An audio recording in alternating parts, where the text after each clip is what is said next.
Yo, yo, yo. Hello, hello, hello. What's going on, everyone? Wow. Hey, Corey. I've been better at least being closer to on time lately. I've been a lot better at like almost being on time lately. Okay. Just thought I'd let you know that. I think that you need to start respecting my authority over here. All right.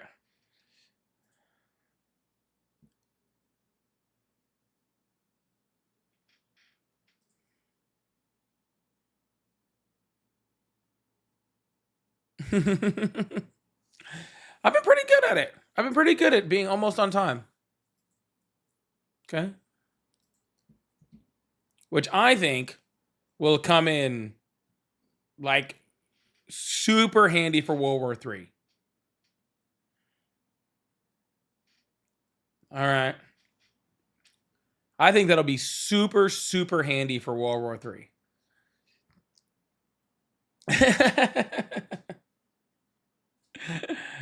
uh, Yo, welcome on in. Everybody come in. Hey, everybody. Beautiful. I see ya. Tracy, Ogden, Ryan, my brother, Milford. Well, everybody is doing well. We out here hanging out on hanging on a World War III night, you know. Hope you guys are having a wonderful evening.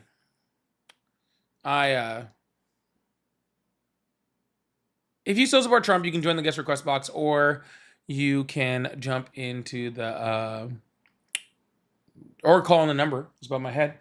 Where's my headphones? Actually, I just realized I don't know where my headphones are at. There it is. World War III canceled due to lack of interest. Lack of interest by who? By Trump? I mean, for somebody not interested, he sure is doing a lot of bombing. Like, I would say, like, it's like an excessive amount of bombing for not being interested. When I'm not interested in something, I literally bomb them. I literally bomb it like 0 times. Personally. That's how I treat it. But you know, we can all like kind of have our personal preferences, you know? But Amethyst, thank you so much for the membership. I appreciate that. Yeah, that's just me personally though. Like I don't it is what it is. I prefer when I'm not interested to 0 bombs, you know?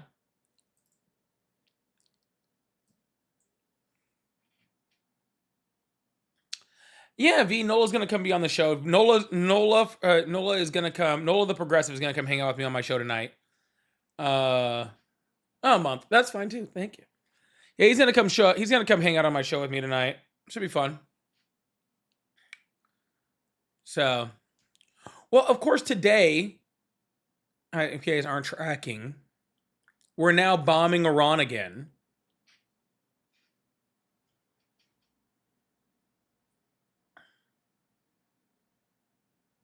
Bro hug, Denzel. Here you go. There you go. Hopefully that helped. Hopefully that helped. Well, of course, today we are, we are bombing Iran in retaliation for Iran attacking us, which was in retaliation of us attacking them. Because obviously, if that makes sense to you, okay. If that makes sense to you, we are bombing them for attacking, or attacking them for attacking us for attacking them. It's really simple, okay?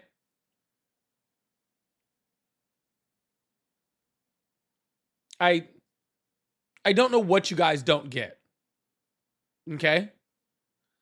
Because we're attacking them for attacking us for attacking them because the war is over and we already won.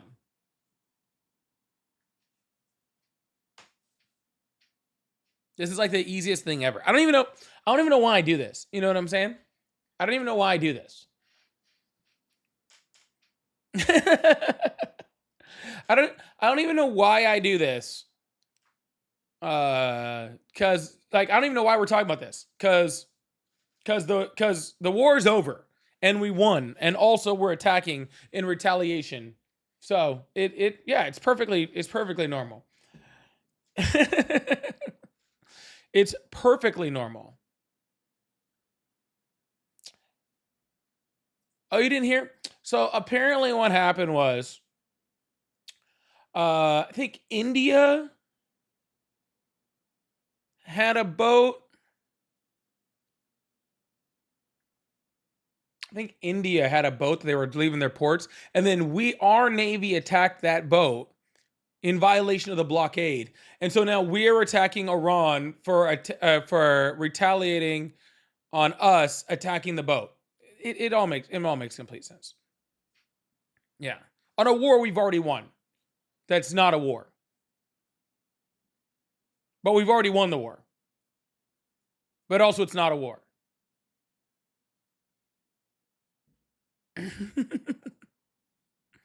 Literally, the simplest thing ever. No, it's not an incursion, V. It's an excursion. All right, it's an excursion. All right. Remember, Donald Trump has been very specific. He has never once called it an incursion. It's always an excursion. It's kind of like when you go on a cruise, right? It's kind of like when you go on a cruise and they offer like zip lining. You know? Same thing, just with more bombs. But pretty much the exact same thing. Like same amount of drones, more bombs.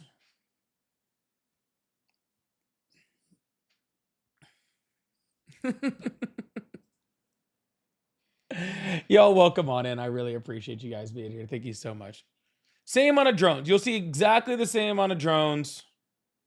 Because at the zip line, and they gotta take pictures and stuff, obviously. Because duh. You went on a whale watching incursion in Alaska? Yeah. And how'd the whales feel about that?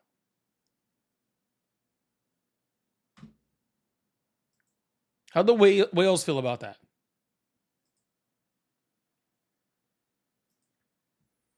It's such a strange timeline, isn't it? How did tennis go today? I played really well. My serve is looking really good. Yeah. So, anyways, I'm sure we'll be at World War III soon. Or has Donald Trump come out? Donald Trump might have already come out and said that the war is over after just bombing them this afternoon. You know what I'm saying? The war might already be over. I haven't checked Truth Social yet. Has anyone else been on Truth Social? So we can find out if the war is over yet or not?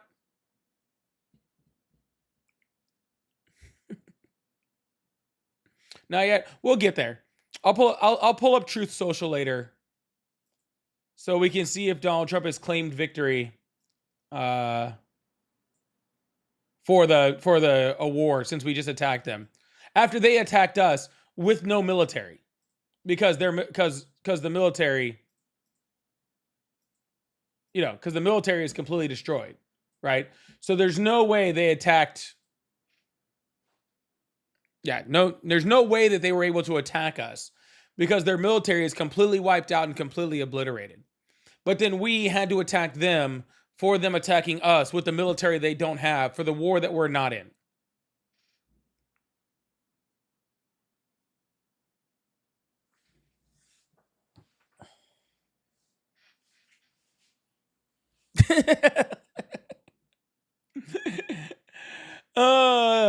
Hey, who knows, guys? He's either telling us that the war is over, or he might be, posting pictures of himself as Buddha this time or something. Maybe Muhammad. Who fucking knows? Who knows what deity Donald Trump could be today?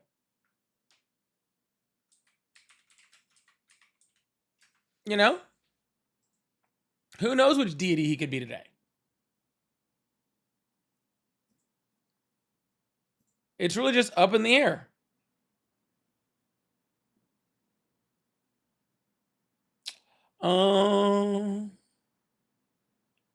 Let's see. Nope, he hasn't declared victory yet. But I'm sure soon. I'm sure soon.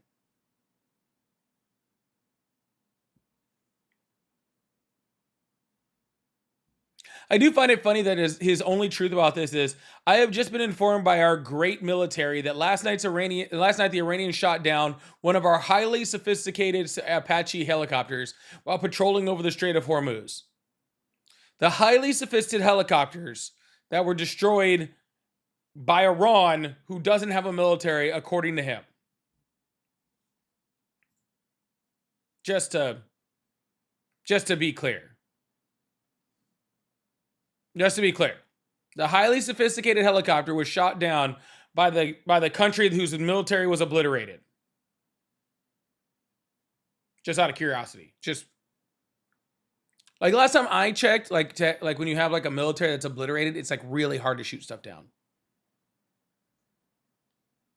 That's what I was under the impression of.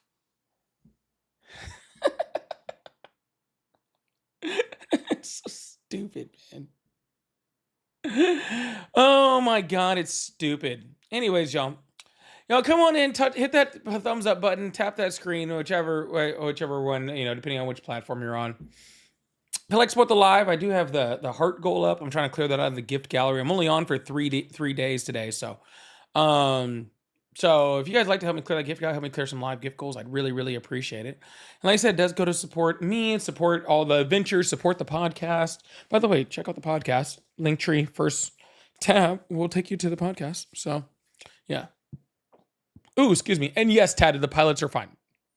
They're okay and uninjured. From what they're reporting. If you believe what they're reporting, then yes, everybody is okay and no one is injured.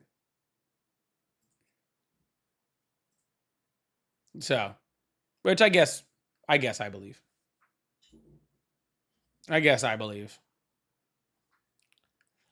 So hopefully they are. Is that aircraft? How many aircraft is that? Is that number 5 that we've lost? Or no, number 6. That's number 6 that we lost. Wow, we're doing great. Wonder how much money that is that we've lost in just lost airplanes. Just wondering. Yeah, it should be 6. It should be the four fighters, the refueler that hit the other refueler, and now this one. So it looks like 6 aircraft, 2 by direct fire, 3 by friendly fire, and 1 by, whatever.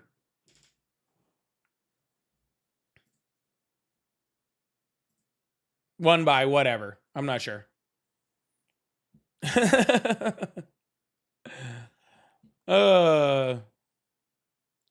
Not as much as illegals have got in fraud, really?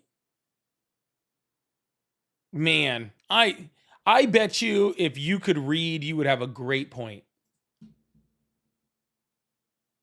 I bet if you could read, man, you would be a force to be reckoned with. That's impressive. I had a seizure trying to read that sentence. I had an actual seizure trying to read that sentence. I think your brain malfunctioned somewhere in there. Oh my goodness, that was ridiculous.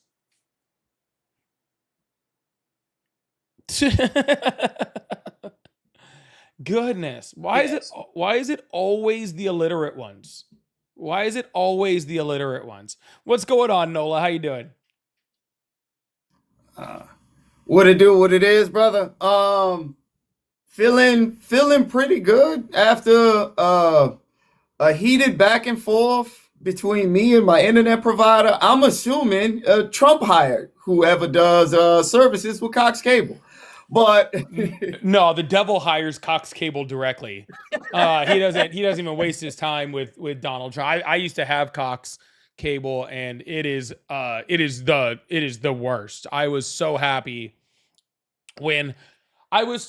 that when thanks to Joe Biden and the infrastructure bill, we were able to get fiber internet in my area because I don't live in like a major city or anything like that. But thanks to the infrastructure bill, we were able to get fiber internet out here, and so now I don't have to deal with Cox Cable, which is amazing because they're horrible. They're absolutely horrible. they really are. They really are. I'm sure Nancy Mace is somewhat taking credit for the infrastructure bill, even though she voted against it.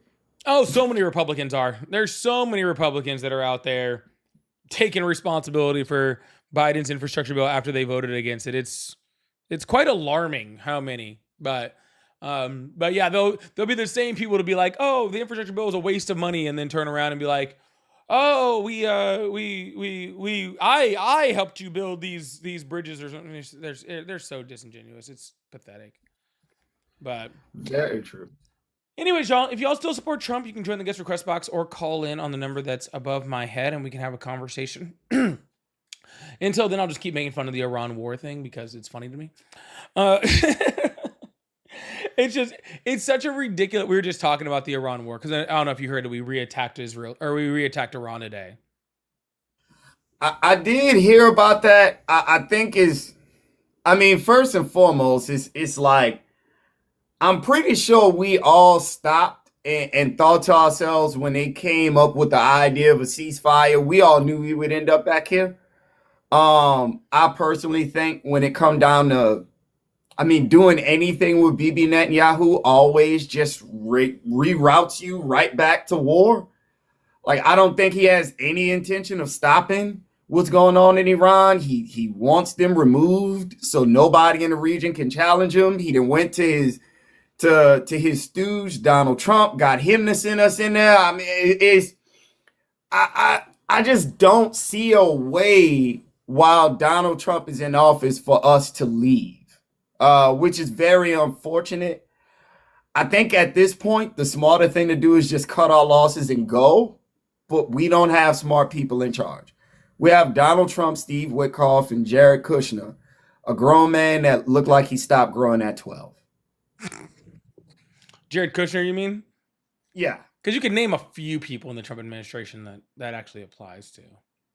But Jared Kushner does look like Mentally, that. mentally, the number of people is a lot higher. But like you look at Jared Kushner in his face, and it's like, bro, you have never had facial hair. Hey! We can watch on making fun of people that struggle with facial hair. All right, we can stay out. We can lay off of them for a while. All right. So some of us are facially hair challenged as it may be. Okay. No. Yeah. No. Jared Kushner's Jared. Honestly, he's Jared Kushner. I will say this one thing about Jared Kushner.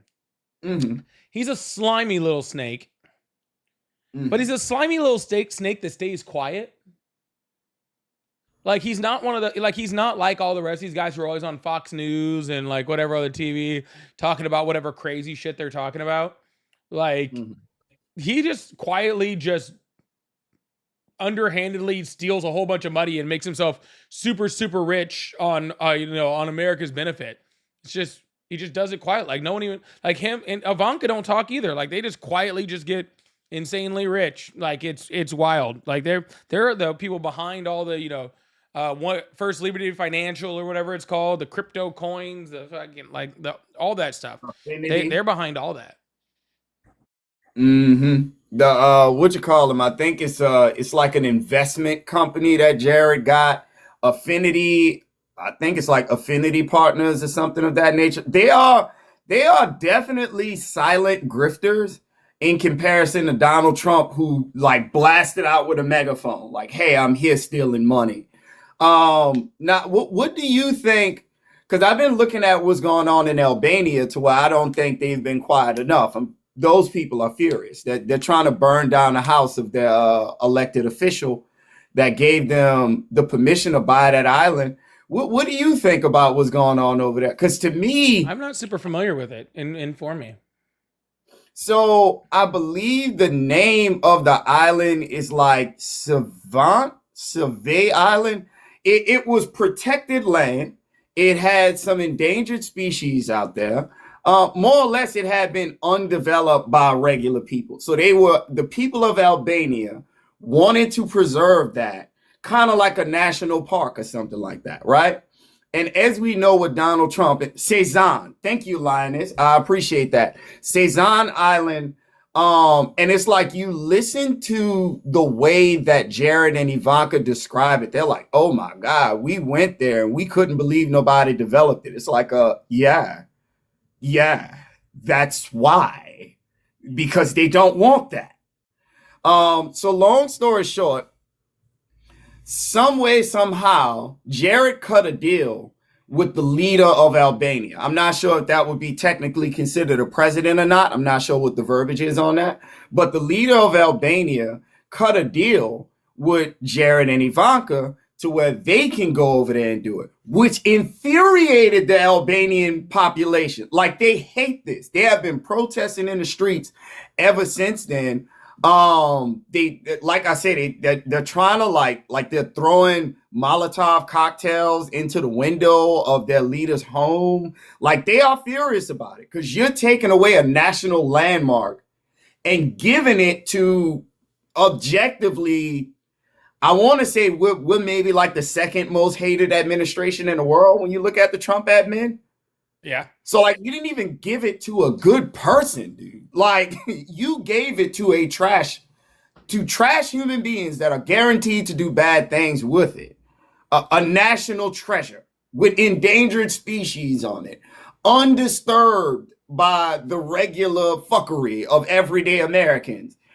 I think it's sad. Honestly and truly, I do. I think it's sad. It's the same way I feel about how in America we're like messing with national parks and landmarks and stuff like that. But I mean, the Trump administration continues to scar the world in the worst ways. It's kind of where I'm at on it, but it's pitiful, bro. Yeah, and it's like you can always see that it happens in the United States. It literally happens everywhere. That rich people just don't care about the environment. They don't care about natural resources. They don't care about any of this stuff. Like, they are totally okay with destroying everything or making things worse for the planet or making things worse for people, as long as they get to get richer off of it. Like the entire Donald Trump's huge attack on clean energy, right? He has this huge attack on windmills and stuff like that. Why? Because he thinks it makes his resorts look uglier. They were trying to approve building the Keystone Pipeline through indigenous lands that had the high possibility of endangering indigenous water sources, but they don't care because they're like, oh, it'll make money. And it's just, it really is sad. Excuse me. It really is sad how they have no issue just destroying our entire environment, our entire way of life, our natural resources, natural monuments, any of that stuff, in order to build hotels or casinos or whatever you can name to try to make a buck. I guess, and this is really why when people are like, oh, we need to privatize everything. It's like, dude, rich people just care about getting richer. They don't care about what's better.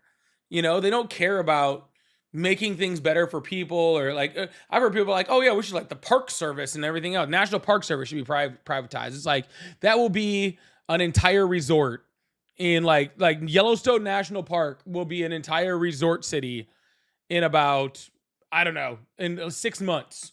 It's not even gonna be close. It's not even gonna be close. But hey, we got a caller here. Let me see if I can bring them up. See if they're legit or not, real quick. Right on, right on. Hello, how are you? My mom. All right, so that's a negative. But anyways, yeah, and this is where that entire libertarian argument falls apart. Oh, we don't need anything government. We don't need anything this. Of course you need government. Ding dongs. Have you seen what, we have a private prison system and we're the most incarcerated nation on the planet. See how that's working? Like, oh, we have like stacked chargers and everything else. Like, it hasn't made anything better. Privatization hasn't made anything better at all. But the right is trying to do like a full like second Red Scare to try to scare everybody that says like, oh, by giving you a part in the government, then you're somehow like, or you a part in your business, then that's socialism. So that's wrong. Making sure the government benefits you is socialism. So that's wrong. Anyways, before you respond, y'all, make sure you guys are hitting that thumbs up button, tapping that screen if you guys haven't already. If you still support Trump, you guys can come up in the guest request box or call in on the number that's above my head. And we can have a conversation. I'm ready for conversations. We'll just see when they start coming. Some days are slower than others. Yeah, if you want to have a conversation, come on in.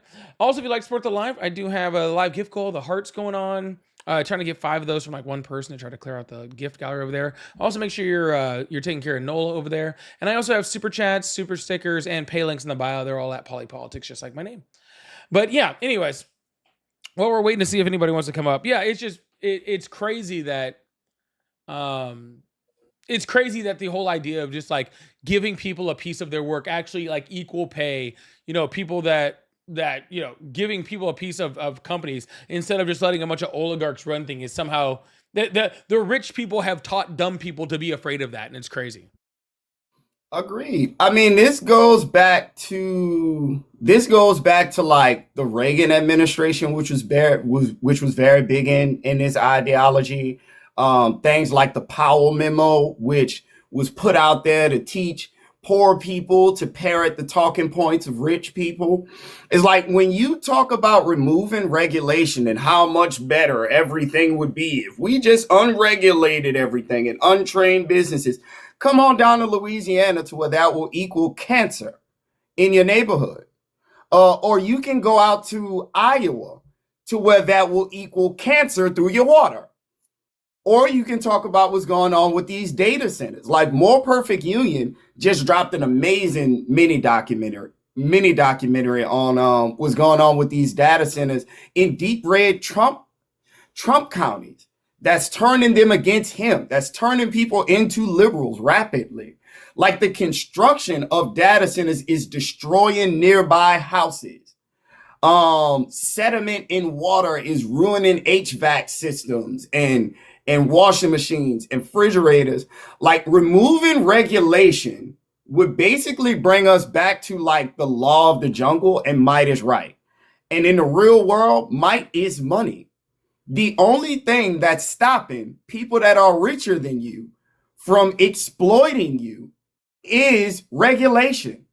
There is literally nothing else there to separate those two things, right? Like the only reason why we don't have child labor and people being poisoned on their job is because of things like OSHA and regulations when it comes down to the age of people who can work for you. The only reason why we have minimum wage, which is already too low, but the only reason why we can guarantee you $7.25 is because of regulation.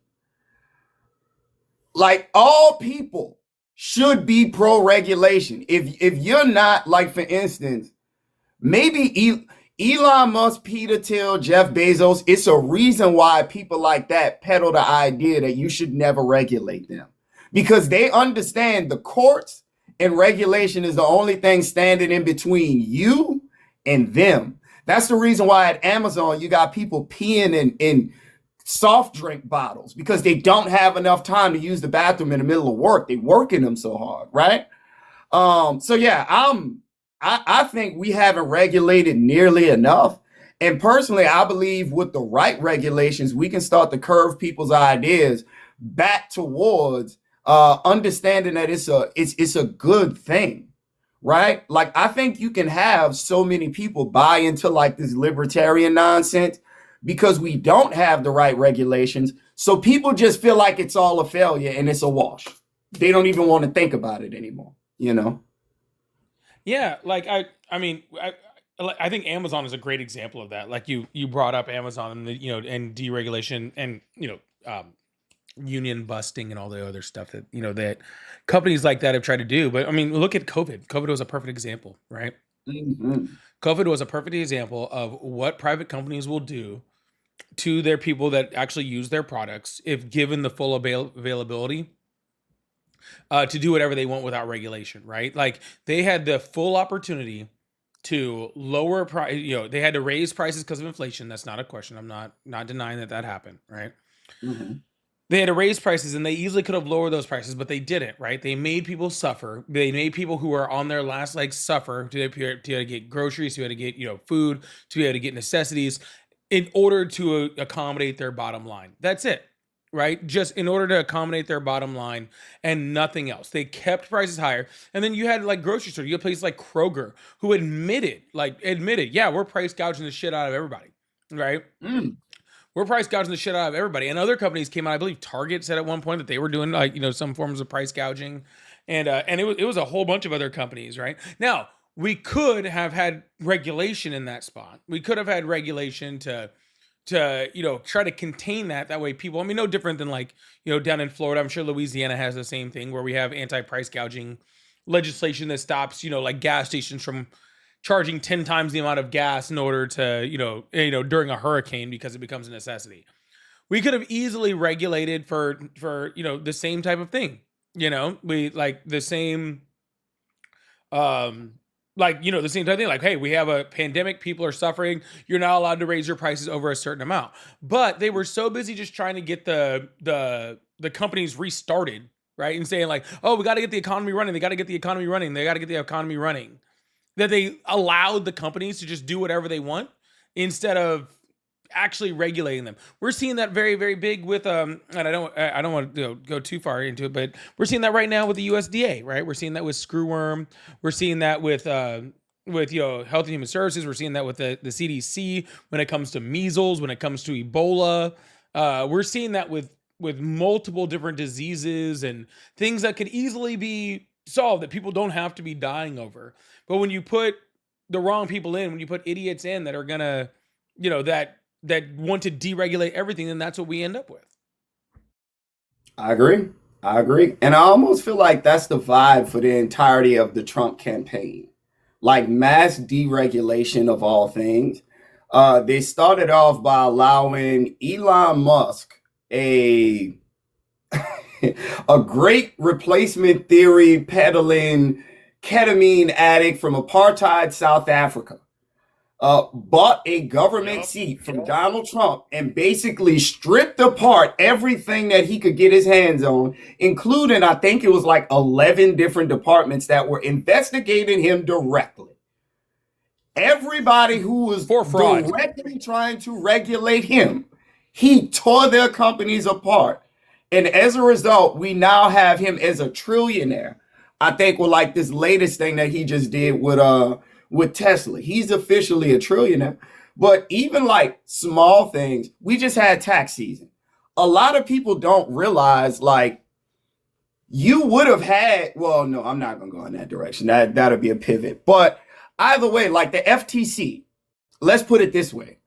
The FTC, the FCC as regulators, a lot of these different mergers that Donald Trump doing with his different MAGA friends, to where now we have a Ellison who owns TikTok, that was specifically engineered. Regulation is supposed to stop that.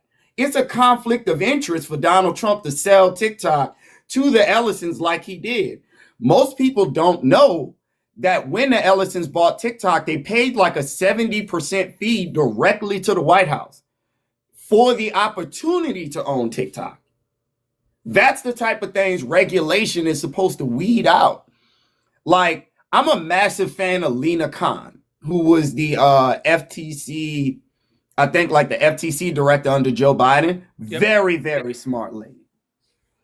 When you hear her break down, like, for instance, there's this thing with Coca-Cola and Walmart. Now, obviously, when you buy in bulk, you get a better deal. Walmart being basically the largest grocery store, they can buy in bulk like nobody else. So their prices would be super low. They basically got the maximum discount you can get. But here's something that Lena Khan found out in the process of trying to regulate them. Matter of fact, I think it was Pepsi, not Coke. I'm going to say Pepsi.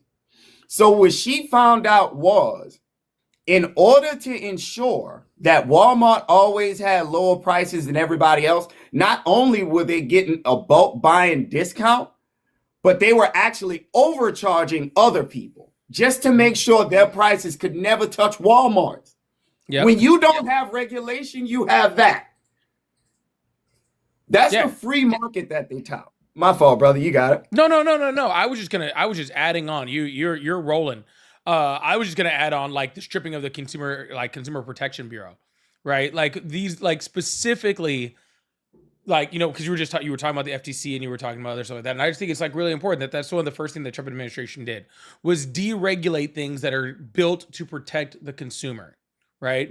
They have no problem, like, you know, like deregulating things that help businesses, but when it comes to deregulating things that actually help normal people, consumers, you know, middle class people, those don't ever seem to be the ones that are touched, right? It's only the ones that help billionaires, and I believe that's, like, just like you said, I believe that that's totally because it's pay for play, right? It's because, you know, if you have the money, right? Donald Trump came out and said, like, hey, you know, if big oil donates to my campaign, then I will make sure I deregulate the oil industry, right? Just straight up, like, I'm going to do it. He's doing that with, you know, he did that with with Tesla. I mean, Tesla's stock rose through the roof because he got rid of regulations that had to do with electric cars.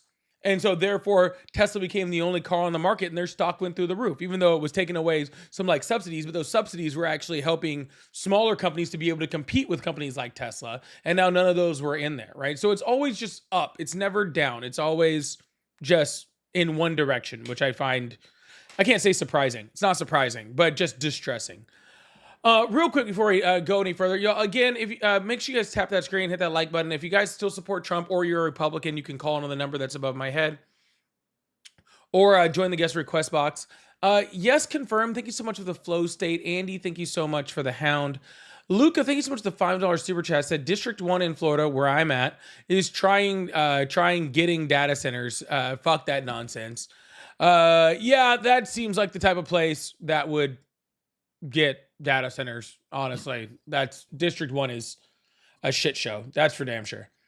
Thank you, Luke. I really appreciate that. And Captain Obvious said, I work for Amazon and I give them the finger and handle my business. Hopefully you're not having to pee in any bottles. I hope. I hope so. Fingers crossed. I hope. If you do, then I hope you got a insulated bottle or something. I don't know what to tell you, but yeah, my uncle worked for Amazon for quite a bit, and he hated it. He hated it. Also, Hayes said, "Why do you only allow Trump supporters up?" Well, first of all, I have NOLA up, so that's not true technically. Second of all, because I could sit here, I've done plenty of lives lately where I'm like, hey, if anybody wants to come say anything or talk or any friendlies up, y'all are more than welcome to come up. And nobody came up. I ran 3 straight lives where I would take friendlies, and in all 3 of the lives, I didn't get a singular person friendly that came up in my live. You know that? Not one. Not a singular person. It's just kind of crazy. So I'm here for you, brother. Yeah, not a singular one, but we do have somebody that's up here. I don't know who it is. Dr. Carla, thank you so much for being a member for 7th month. I really appreciate that. You said so many people are doing the same thing. Yeah, a lot of people copied. I've been doing this for a long time. Long time. Long time. All right, we'll see who we got over here in the call. I'm not sure they're a Trump supporter. But anyways, hello, how are you? I'm good, buddy. How are y'all? I'm doing great. King Nola, yes, sir. I wanted to speak to you, buddy. I agree with everything that you said. This is not a autocracy. This is a democracy that we live in, that we love. We're all nationalists at every single point in time. And I have said with my minorities backing them up so much that we love this earth, we love where we live, and when is this pedophile ever going to the slammer? It should be happening right about now. And not only that, I did send you the first message that I told Polypolitics the first time 2 weeks ago. But I was pretty pissed. Also, just like every minority should be pissed as well. And right now, we need to invoke the 25th Amendment, and we need to be abrogating the Second Amendment. And geez Louise, if we could stop this gun violence and all this nonsense, holy shit, man, that would be better for the United States. Name one country in the rest of the world that has gun availability. None. None. If Republicans could get their ugly asses back to work, this would be great for them, because we're crying out loud, we're not interested to be, in a unjustly state of mind. This is so much so that Trump is not even figuring this shit out, and we're not even big fans of him. And look what happened last night. Hey brother, hey man, you all right? I'm trust me, I agree with you. I don't want I don't want you to get yourself too worked up. We here with you. We 100% agree, but I don't want to stress you out, brother. Yes, yeah, exactly. So yeah, I'm doing good, Mr. Nola. If you don't mind me calling our King Nola, and this is the time and place where Republicans need to get off their lazy asses and start working again. This is not working at all. And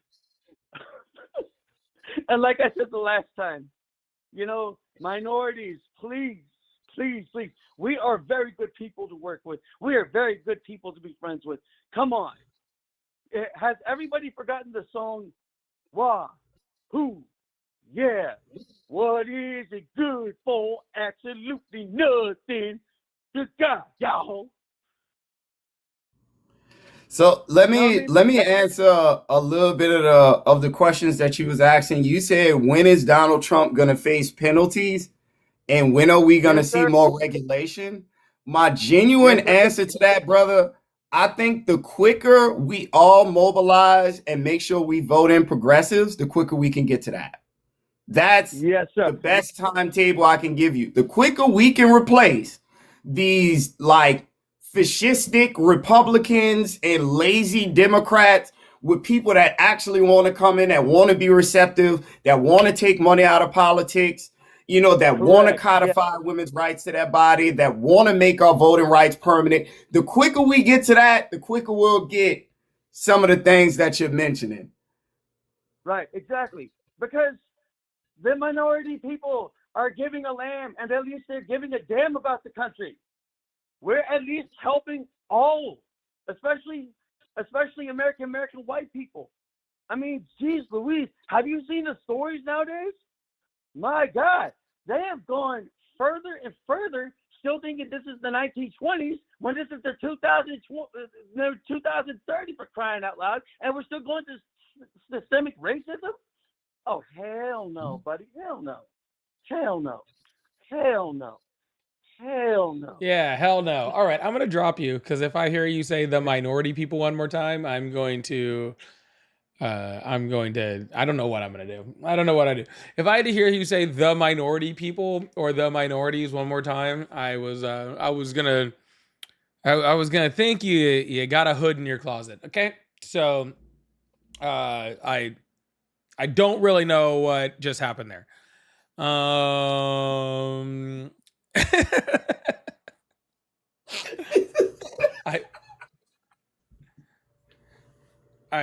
have no idea.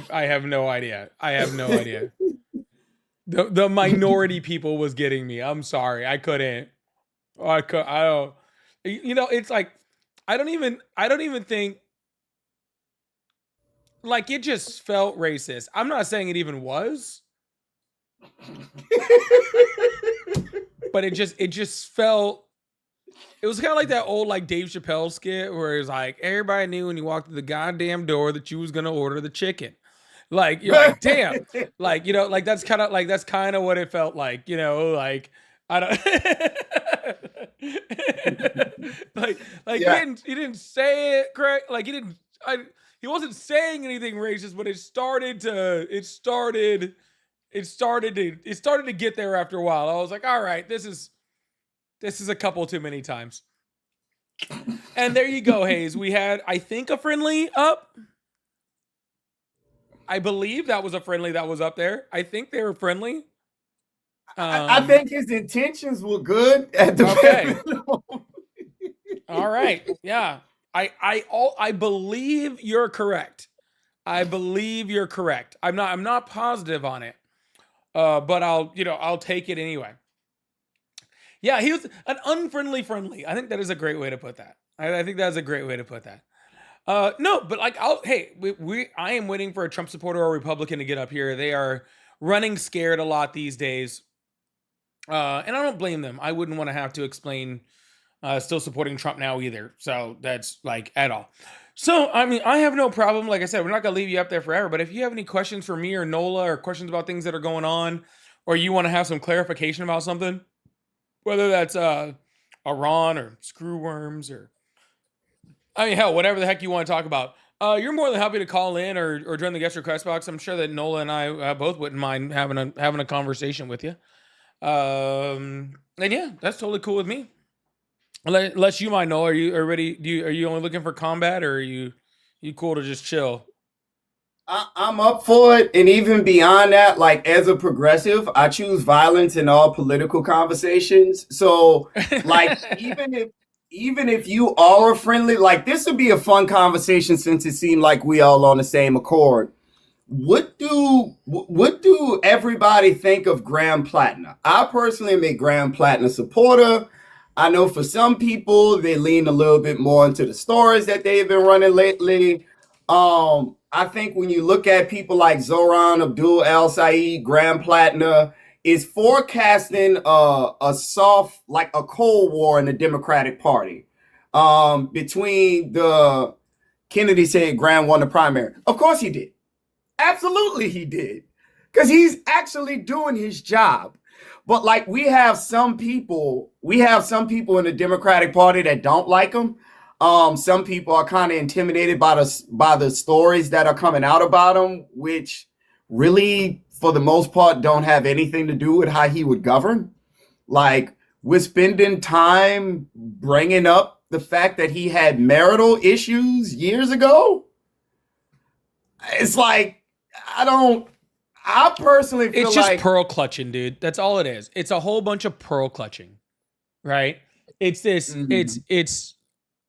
It's this idea that for some reason, every Democratic candidate has to have been a perfect angel and never committed a sin in their entire life. And if we find out that you ever did something ever to anyone or said something or did something ever to anyone, then it's our job to disown you.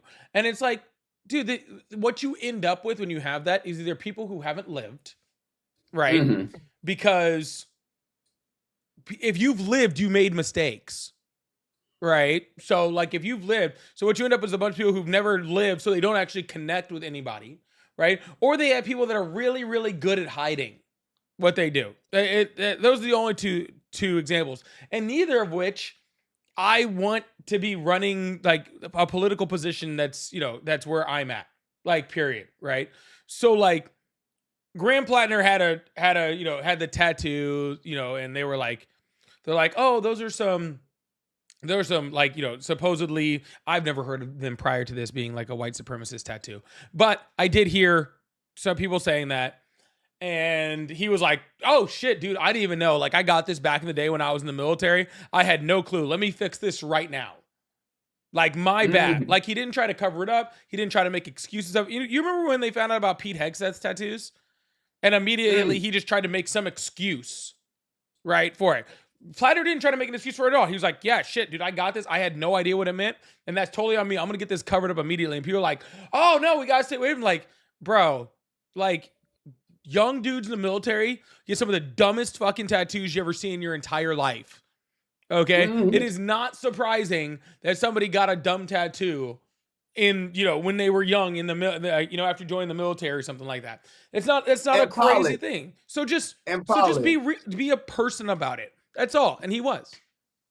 Yeah, and I mean, I think when we have these conversations, what we have to mention is like it's a skull and crossbones, dude. Like he for all you know, he wanted to be a straw hat pirate. Like we don't that doesn't immediately scream that you support the Third Reich. Like that's not how that works. Right. I could imagine going into a tattoo parlor with a bunch of military dudes, seeing a skull and crossbones, and thinking, "Oh, that's dope. We drunk. Let's do it." You get what I'm saying? Like it is, but we have. It's like you say, we have this pearl clutching, and what I think it originates from is the fact that people understand progressives are actually going to do the damn job people hire them to do. Yep. Graham Plattner is saying he want to get money out of politics. He's saying he want to do single payer. He's saying we shouldn't be supporting Chuck Schumer as the speaker, as the Senate Majority Leader, right? Like he talking about all of the things that we have been asking for years. Yep. And it's a threat to people. Because let's face it, the way that our politics work right now, when it comes down to campaign contributions, these payments allow the weakest candidates to be propped up, get into the House and the Senate, and then do nothing. Yep. If it wasn't for AIPAC or Big Oil or what you call them, Big Pharma, the prison industrial complex, the military, if it wasn't for those people running out there and sharing ads about a bunch of these mediocre candidates we have, what would make you vote for them? Nothing. So it's this permissive system that allow massive losers to hold seats in Congress, waste our damn time and money, and sell us out to the highest bidder. Yeah, I have to throw this super chat up. First of all, thank you, Tad, for the $5 super chat. Tad said, called out, I had this war is mine on my chest. Got a bald eagle to cover it up. If I can't accept his growth, then I can't accept my own. Which is a great way to which is a great way to put that. Because so look, with my podcast that's been launching, I have been talking to a lot of politicians and a lot of potential politicians, right? And you could tell who's real and who's not. Like it's so easy to tell, right? You could tell who had to get a tattoo covered up, right? Because they got some dumb shit like tatted. Thank you so much, tatted. Because they got some dumb shit at some point. Like whatever. Like you can tell like who made he had some marital issues. Okay. You know what you know what the divorce rate is in the military? It's higher than the national average by quite a bit. And I'm pretty sure the national average is something like 50%. And I believe it's like in the 70s, like in the military. And so like you're like you say, hey, I want, people have this like respect for the military or whatever, but then when people go to the military, they're young, they're impressionable, they try to fit into the fold, right? Getting tattoos, or maybe they get married out of nowhere that they shouldn't have done or whatever, and they're gonna punish them for that later. Like that's crazy. Like everyone just needs to stop, like truthfully, like stop with the pearl clutching. Like, and I hear a lot of that with Gavin Newsom lately too, where it's like, oh, he's dropping down to Donald Trump's level. Good, do it. No, I don't care. Do it. I'm not saying that I'm gonna vote for him for president. That's not what I'm saying.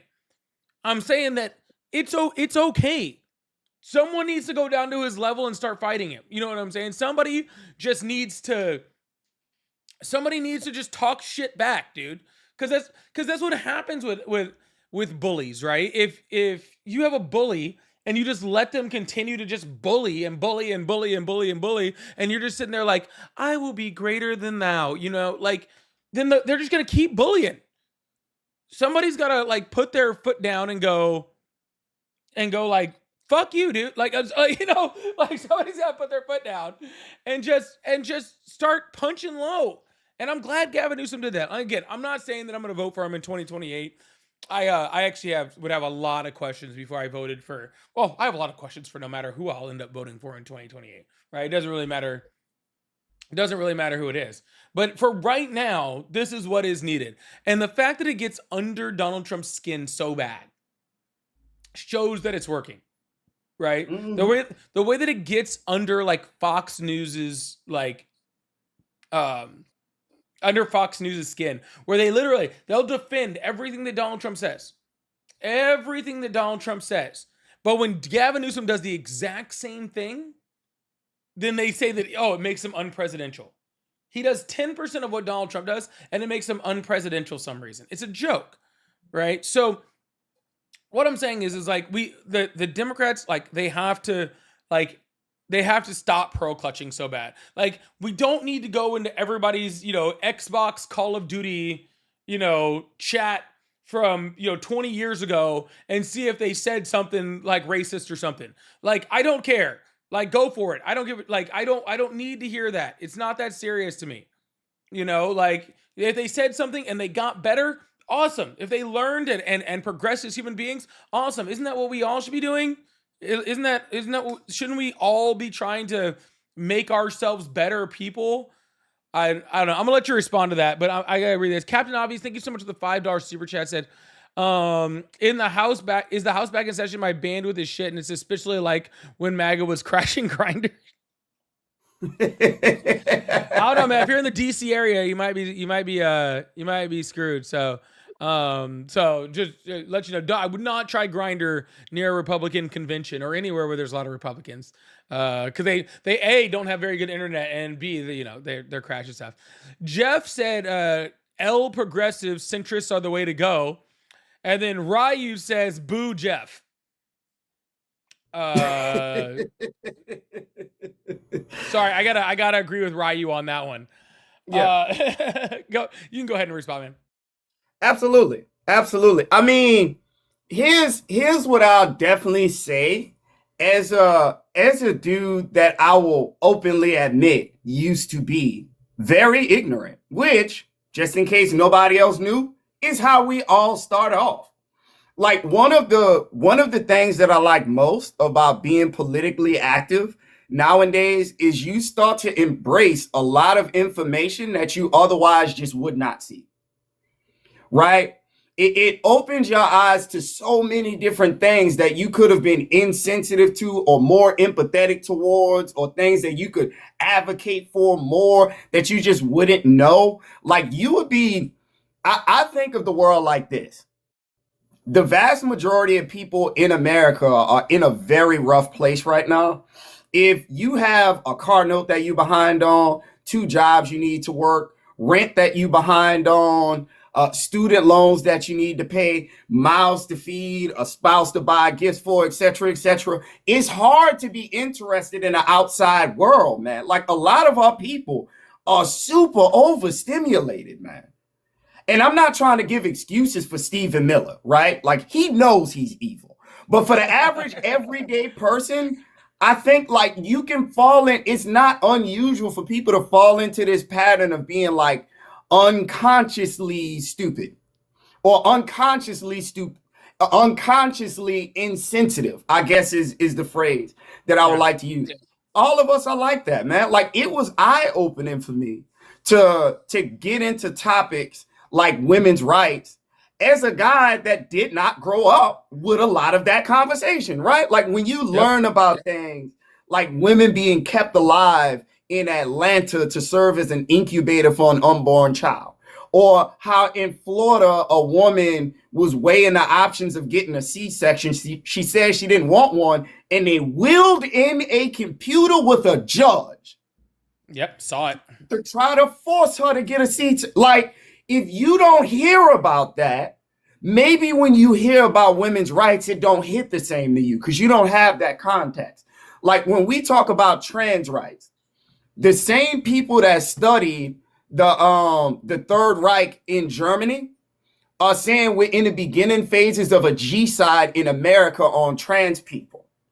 If you don't have that concept, if you don't have that context, then when you hear Republicans come out and demonize trans people, it might not hit you the same. You might not understand how much pressure these people are under. If you never hear stories like, this is something that turned my stomach, Polly, and you're a pretty well-informed guy. You'd have probably heard this before too. But there's a practice with trans people, specifically male to female trans people in prison, in male prisons, to where they'll have like an unruly prisoner. They will force a trans person into that cage to pacify him. Now, I don't think I have to fully paint that picture of what's going to happen to that person when they put them in a cell with a unruly, aggressive male prisoner that has not been around any women. Yep. When you hear stuff like that, your heart goes out to those people, man. I don't care who you date, how you feel, whatever, man. Like it don't matter, bro. Like you hear about that and it's like, I just feel like I'm not doing enough. You get what I'm saying? Like you hear certain stuff and you just never feel like you could be doing enough. Lynn's down in the chat said it's called V code, and I appreciate that. I was struggling to remember that phrase, but I mean, it's like your heart just really goes out to those people in that case. But if you don't give up, if you cut everybody off before they can hear those stories, get that context, grow in those different directions, I mean, what are we doing, man? Then nobody's qualified for the seat unless you're born fully aware of everything. And then another challenge for us, especially people in our age range, we grew up with the internet. Everything on the internet. Yep. So like if we gonna have those kind of purity tests, we cook. Dolphin, don't do that. Not because of I don't want that. It's because TikTok does not like it. So so that's why mine are even hidden. So but yeah, no, 100%. And like it's easy. It is really easy to stay. Like, I mean, I think we've all been, I don't know, maybe I don't know. Kids are a lot more informed than I was when I was a teenager. I'll say that much. Like when I was a teenager, I don't know. I didn't follow politics. I was an adult and didn't follow politics. Like I stayed out. Like I don't know. It wasn't until I left California that I realized that, like, because when I graduated in 2005, right? And this was like when the debate about gay marriage was happening, and like I didn't even realize it was really going on that hard until I left California, and then I was like, oh shit. This, like, other places aren't like that, because I just grew up around gay people. Like I grew up around gay people. I grew up around trans people. Like it wasn't that serious. So it's really easy, like to not be informed, to not know something, to not understand something, and to not understand things culturally across the United States, and to not understand how certain people feel this way and certain people feel that way. And I'll use an example, like especially when it comes to the pearl clutching type of thing, right? The pearl clutching thing. I remember, like, I was in this live, and I bring it up quite a bit because I think it's actually kind of crazy, but so I was talking about how I was watching Fox News at my gymnasium, right? At my gym that I go to, right? That I was working out. I was on the elliptical, and Fox News was on, and I was watching. And a bunch of people from like California were in my chat, and they were like, oh, like if Fox News was on in my gym, then I would just leave the gym. And I'm like, if I left every place with Fox News on, I wouldn't be able to eat. Like, or to like, I live in super red Florida. You know what I'm saying? Like, you have to like do it. But I think that's what kind of happens. I think a lot of times people go like people that know stuff sometimes don't realize that other people don't know stuff, or don't understand the plight, the flight of someone else. Like some like white dude in Maine that's running for, whatever race, didn't grow up the same as you who grew up in San Francisco, California. Y'all had a different mindset growing up. There was a different thought process. There was a different way that you were raised. Stuff that you might have grew up on, he might be learning. Stuff that like that it's not an even correlation. Right? Like stuff that you might have learned from the get-go is not how somebody else was raised, that was raised in a completely different spot. Like and I mean, that goes for all sorts of things, but I don't think people apply it to politics, right? Like I grew up in Riverside area, California, in between San Diego and LA. Like I don't know how to like dress or skin an animal. No idea. No clue. I couldn't do it, right? Where somebody else might have grown up exactly that same way. And people, like, if I told people that, I'm like, oh yeah, I don't know how to do that. Like, I grew up in a city, and they're like, oh yeah, that makes sense, right? But then we take people that were like, that were raised like outside like, in the country, and they're like, oh, they don't know that like trans people are like this, and they're like, they've never met a trans person. They don't They don't know that they exist. And that's not an excuse for bigotry. What I'm saying is that we have to teach them first. Mhm. And then once we teach them, now they're held to that standard, right? Like they can't be held to the standard of something that they never were taught, you know? And so the first instruction is to teach people, is to help people to understand what's going on. And then if they still choose to be bigots, then you can demean them, right? But like not before that. We don't demean people first and then figure out whether they knew anything after that, right? We meet people where they're at, you know? I agree, and I think to some degree that's some stuff that we have to work on in our party. Because like you've been having a lot of political conversations. I've had some conversations. I just started doing panels and stuff at the end of last year. And I've come across a fair amount of people, I think we all have, that's like, hey, yo, I just feel like the Democrats are condescending. Like I feel like they, the last time I tried to talk to them, they went off on me and I wasn't able to do X, Y, and Z and blah, blah, blah, blah. It's like I think our intentions are in the right place, our heart is in the right place, but if you just want to beat up on somebody for not being perfect, that's not going to be a way to grow your movement.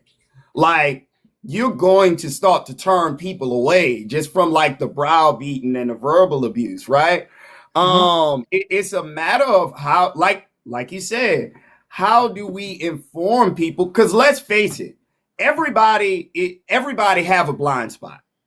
Yep. Even as informed people, everybody has a blind spot. It's like, okay, you might be spectacular on everything wrong with Islamophobia, but are you 100% informed on the issues of Native Americans? Or you might be great on trans rights, but are you aware of the fact that men still have the highest rate of self-unalivement? Like, you might be A1 fantastic about everything that happens in China, but are you also informed about Sudan? Like, we have to be a little bit more welcoming for people to get that information from us. Because if we just jump down their throat, we're never going to be able to win them over to our side. And if we can't accept human candidates that could tell their story and say, hey, look, I used to be very, very insensitive. This is how I stopped that. I think that's worth more than a guy that go up on stage and say, nope, I always been perfect. No mistakes, not a flaw, not a wrinkle. And I'll tell you this, they're not wrong when they say that, because I try really hard to, hey, Amanda, how you doing? I try very, very hard. First of all, someone's like, debate, please. I'm like, then come debate. There's no Trump supporters and no Republicans are here. If they come up, I'll be more than happy to debate them. They're not here. So I can't debate myself. So I don't know what you want. I don't know what you want from me. But anyways, but it is like actually true, right? Because like I have really, really tried like very, very hard to pride myself in that every conversation is different. If somebody comes up here on my live, whether they're Republican, whether they're an independent, whether they're, whoever they are, I try to start the conversation off from a fresh slate until I know where you're at, and then I make decisions based off of where you're at, right? But a lot of people don't do that. And like I've had that problem with with people that have been like like in your spot and been on my live and stuff, where it's simply just people like every time somebody comes up they just want to beat them up, and it's like, dude, you don't even know where they stand yet. You don't know who they are. They might be this close to switching over to your side, and they just need a little convincing. So you got to treat that one someone different than somebody's who's coming up here and like yelling racial slurs or or just talking about how 1930s dictators are the best. You got to treat people differently based off of what spot they're on, and that's what I always try to do. But I scroll through lives, I see what some people are doing, and not everybody is able to do that. Some people, as soon as you call in, they just go straight into, let's be as aggressive as possible. Let's mess this person up as quickly as we possibly can, and that's just not always necessary. It's just not always necessary to do that. Speaking of which, it looks like we do have somebody that's kind of calling in right now. I don't. Right on. And just throwing it out there, I'm cool with getting a small box. I know sometimes that full screen camera view kind of lures some people in. I'm cool with having a small box if you want to enlarge your screen. Maybe it'll bring some more folks on over. I'm sorry. What? Like for the platform, the way the platform is up here, sometimes like the full screen view that you usually have may be more pleasing to people, you know? Oh, it is like that. Oh, for real? Yeah, it is my normal. Yeah, you're just you're not I don't big. know You want me to why. make you big? I can make you big. Oh, no. For some reason on mine, I see nine Yeah, I squares instead of two. So it could just be Oh, mine. okay. Yeah, it Yeah, could no, just be there's only mine. 2 squares up there. It's my backup account and you. I can make you bigger though. I got no issues. I can make you. I'll give you the whole live. I'll go take a nap, dude. I'm tired. Like you could just have the whole platform. It don't bother me, bro. Like shoot. No, man, it's I'll cool. take the night off, y'all. As we're bringing up somebody, really appreciate you guys. Can we get this thing up? The likes aren't even moving over here, so if we get this thing up to 75,000 likes, I'd really appreciate it. Like we've been on for shoot an hour and 11 minutes. We barely over 50. That's crazy.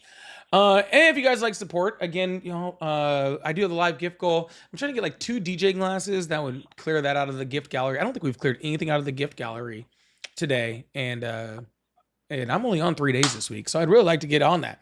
If you guys got a few coins burn a hole in your pocket, I'd appreciate that. Oh, and there goes Nola. He disappeared. And I was gonna say take care of Nola, but take care of Nola when he comes back. Also, I do have super chats, gifts, all that sort of stuff. That all goes a long way too. So I appreciate you guys. All right, hello caller. How are you? Hello. Hi, how are you? Hi. How are you? I'm good. That's good. How old are you? 31, 32. Actually, I just turned 32. You're 31 and 32. That's pretty impressive. I just turned 32. Oh, Not okay. a lot of people ask. Okay. Do you still support Trump? Half and half. Half and half. Which half of fascism are you on? It's funny you ask. So I'm half Jewish and half not Jewish. So my Israeli side really clings to that Trump part because he is such a good friend to Israel. But then my American side says, "Oh, this is bad because it's gonna create more anti-Semitism and stuff like that." So I'm just very conflicted. Interesting. So I will say this: you do realize that who Donald Trump is the president of, right? He is the president of the free world. No, he's president of the United States, right? So he's supposed to be taking care of the United States, not Israel. Do you know Donald Trump is the first Jewish president? Stop. Google it. No. Okay, don't. No, I'm not going to. But I it's just the said truth. It's insane. Yeah. It's the truth. It's not. Regardless, sir. Donald Trump is just being pro everybody. Donald Trump isn't even pro Israel. You understand that, right? Donald Trump's not pro Israel. I know Donald that Trump, him and Benjamin no, Netanyahu Donald Trump is not have pro their Israel. fun Donald Diddy Trump party. is a weak man who is manipulated by strong people. Hey, Okay, hey, that is don't that talk is about Trump like that. that Don't is dare all talk he about is. Trump like that. He is a He weak is my man. daddy. I love him. I'll get on my knees for Trump. I'll do All right. Well, anything can you for do that Trump. after I'll I'm done bleed with my for Trump. sentence? All right, go. All right, I appreciate that. So what I was saying is he's a weak man who is manipulated by strong people. And Bibi Netanyahu knows that. That's why he asked Bush to do the same thing, then Clinton, then he asked Bush again, then he asked, Obama, and then he asked Trump the first time, then he asked Biden, now he asked Trump this time. He's asked all those presidents to do the same thing in the Middle East that he asked Trump on. But everybody else was a lot stronger of a person. And so they didn't do it. Where your Like, who's everybody else? little butt buddy over there, okay, which honestly very strange.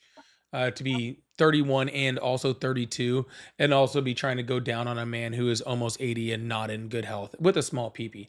So like it's very very weird to like He is. want to do that. Okay, just thought I'd throw that out there. It's just, but anyways, but regardless of any of that, he's also very very stupid, and that's a danger, right? Because really, what he's doing by this entire war and all this sort of stuff, what he's doing is he's actually building the next generation of terrorists, right? Like when you start sending bombs through, like Tomahawk missiles through schools and killing school children, what do you think their brothers, what do you think their cousins, what do you think their fathers, what do you think their siblings, what do you think those people become? Well, they become radicalized, right? When you're attacking major infrastructure and killing people, what do you think happens to those people's family members and their friends? They become radicalized. And those radicalized people, okay, are then now a threat to the United States. They're a threat to Israel. They're a threat to all of the countries, in that area that have U.S. interests. So he's not actually helping anyone by being so dumb. He's actually really kind of just hurting everybody for the future. So what you're saying is Benjamin Netanyahu and Trump aren't helping? Correct. Interesting. I think it's pretty easy to argue that both of them have done more harm than help in all scenarios. When you think about what's going on with the Strait of Hormuz, to where now it's blocked off, we've lost a large portion, about 20% of the world's oil, 30% of the world's fertilizer, and also a large quantity of the world's helium. Does that make the world a better or worse place? Less helium, less balloons, less colors, less birthday parties. So bad. You do know helium is used for MRIs, right? No, I did not. Wow. Thank you. I know magnets are used, but I did not know that. I genuinely did not. Yeah, and you are aware that fuel and fertilizer is very important, right? Like, I don't think Of I have to course, point yeah. out what those are used for, right? So the Of course, absence of of course. that is so when you take that away from the world, does that make it a better or a worse place? It depends who you take it away from, but I mean, the way you're putting it, not too good. You understand who that's being taken from? Because it's not Iran. You understand that, right? No, it's being taken from the people in the back rooms. No, it's being that taken make from these us, from decisions. U.S. allies. But who is an ally? We're all allies until we're not, correct? No. Saddam Hussein was an ally until he wasn't, correct? He was a CIA asset. So was Saddam. So was No, that we're not other talking guy about who was the Saddam 9/11. Hussein. We're talking about supposedly. the country of Saudi Arabia, the country of Qatar, the country of Oman, right? We're the country of Kuwait. Those places are all so rich they don't even have to look at their bank statements anymore. I mean, we got trillionaires they over do. there, and They definitely do. But they're rich because of all of they these don't things need being money. able to flow. Okay. And you can have all the money in the world, but if you don't have friends, you're nothing, right? You can be the richest, and I If think you that's have what. Donald, if you could have no friends, but if you have Donald Trump as a friend, you're the richest man in the world. Okay. Well, I don't think Donald Trump even has friends, to be completely honest with you. Well, I mean, now that Well, I'm Epstein's Donald dead. Trump's friend. No, you're not. Now that Epstein's dead, Yeah, I I don't am. think he has any friends, right? Because I don't think Donald Trump even has the ability to really have friends, right? I don't No, think him you're as right. I a, don't think he I loves don't himself think either. him like as a narcissist, right? Has the ability to have friends. I think that he thinks completely transactionally about everything, and I think that's where a lot For of sure. people are finding out about Donald Trump right Why now. he has Like all of these people, like in Congress, you got your, all the, you got all these people in Congress, and you got people like Marco Rubio, you got people like JD Vance. They're now learning that Donald Trump never gave a shit about them. And no matter how hard they freaking, they try to ride it, how hard they want to, they want to be cozy up to him, make friends and all sorts of stuff. They don't really want, they don't really want any of that. Donald Trump just wants to use people for what they're used for. And as soon as he's done using them, then he's done using them. And then they fade off into the distance. And that's all. But you know what? That's the thing about when you make friends with the devil, right? You learn eventually. It's gonna catch up to you. You're gonna learn eventually, but It's just whether it's too little, too late or not.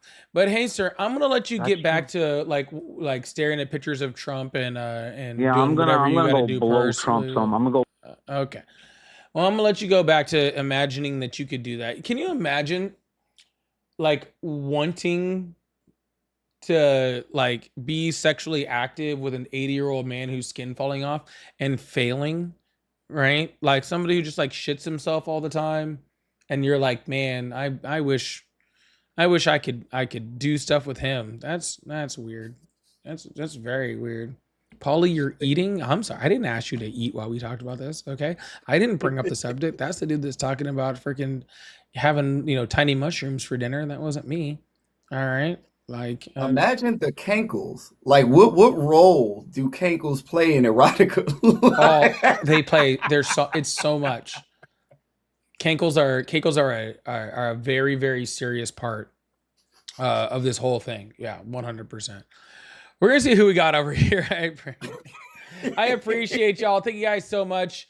Madam Relisa Dufiles, which is still the best name on YouTube, I swear. Thank you so much for the $10 super chat. Said I love you and Ari. I appreciate that.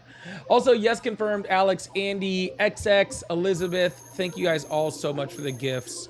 Also over there, and Tati, thank you so much for the DJ Kitty. I appreciate that too. If you guys like support, what is going on over here? Hello? All right. I'm gonna assume that person doesn't mean to be here. If you guys like support, make sure you gift Nola. Help me with the live gift goal. You guys can send super chats, gifts, all that fun stuff. Do all of the things that are good, and then and while you're doing that, just think about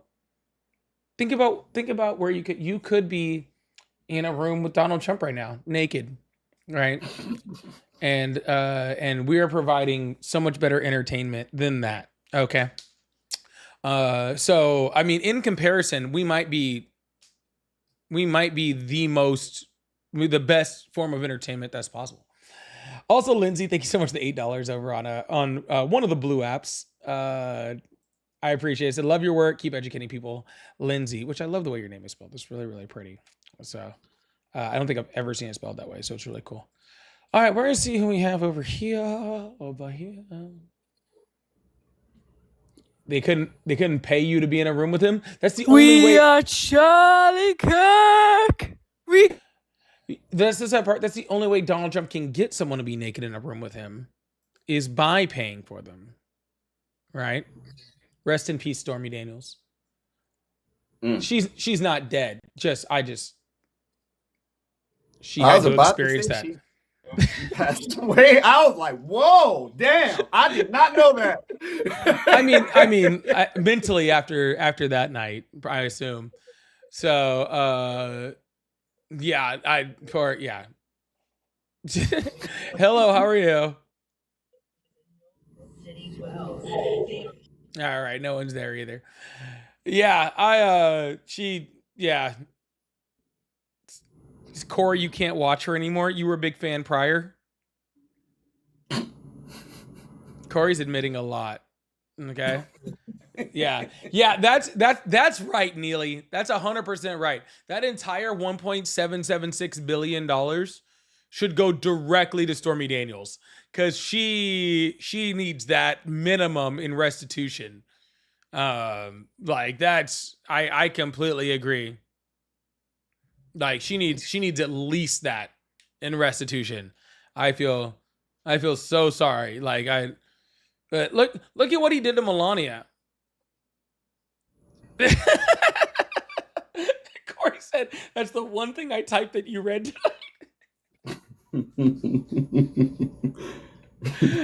Oh my goodness. Yeah, think about what JD Vance is having to go through right now. He's the one that's doing it right now, according to South Park. Oh my God. Imagine looking up at the Nussie. Oh. Just fucking going, dude. I just think about the vocals, you know? Oh, yes. He's doing it with the hands while he does it. I know. You can't convince me otherwise. I was almost there. I was. Don't stop now. You know, like that have to be one of the most disgusting visuals ever.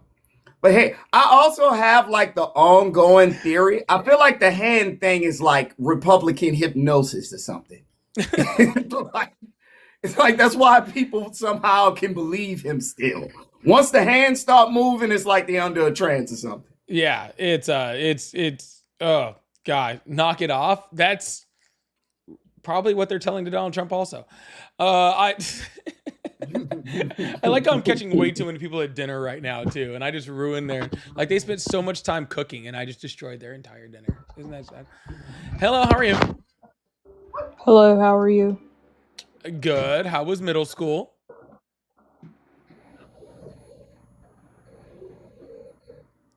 Oh, he left. I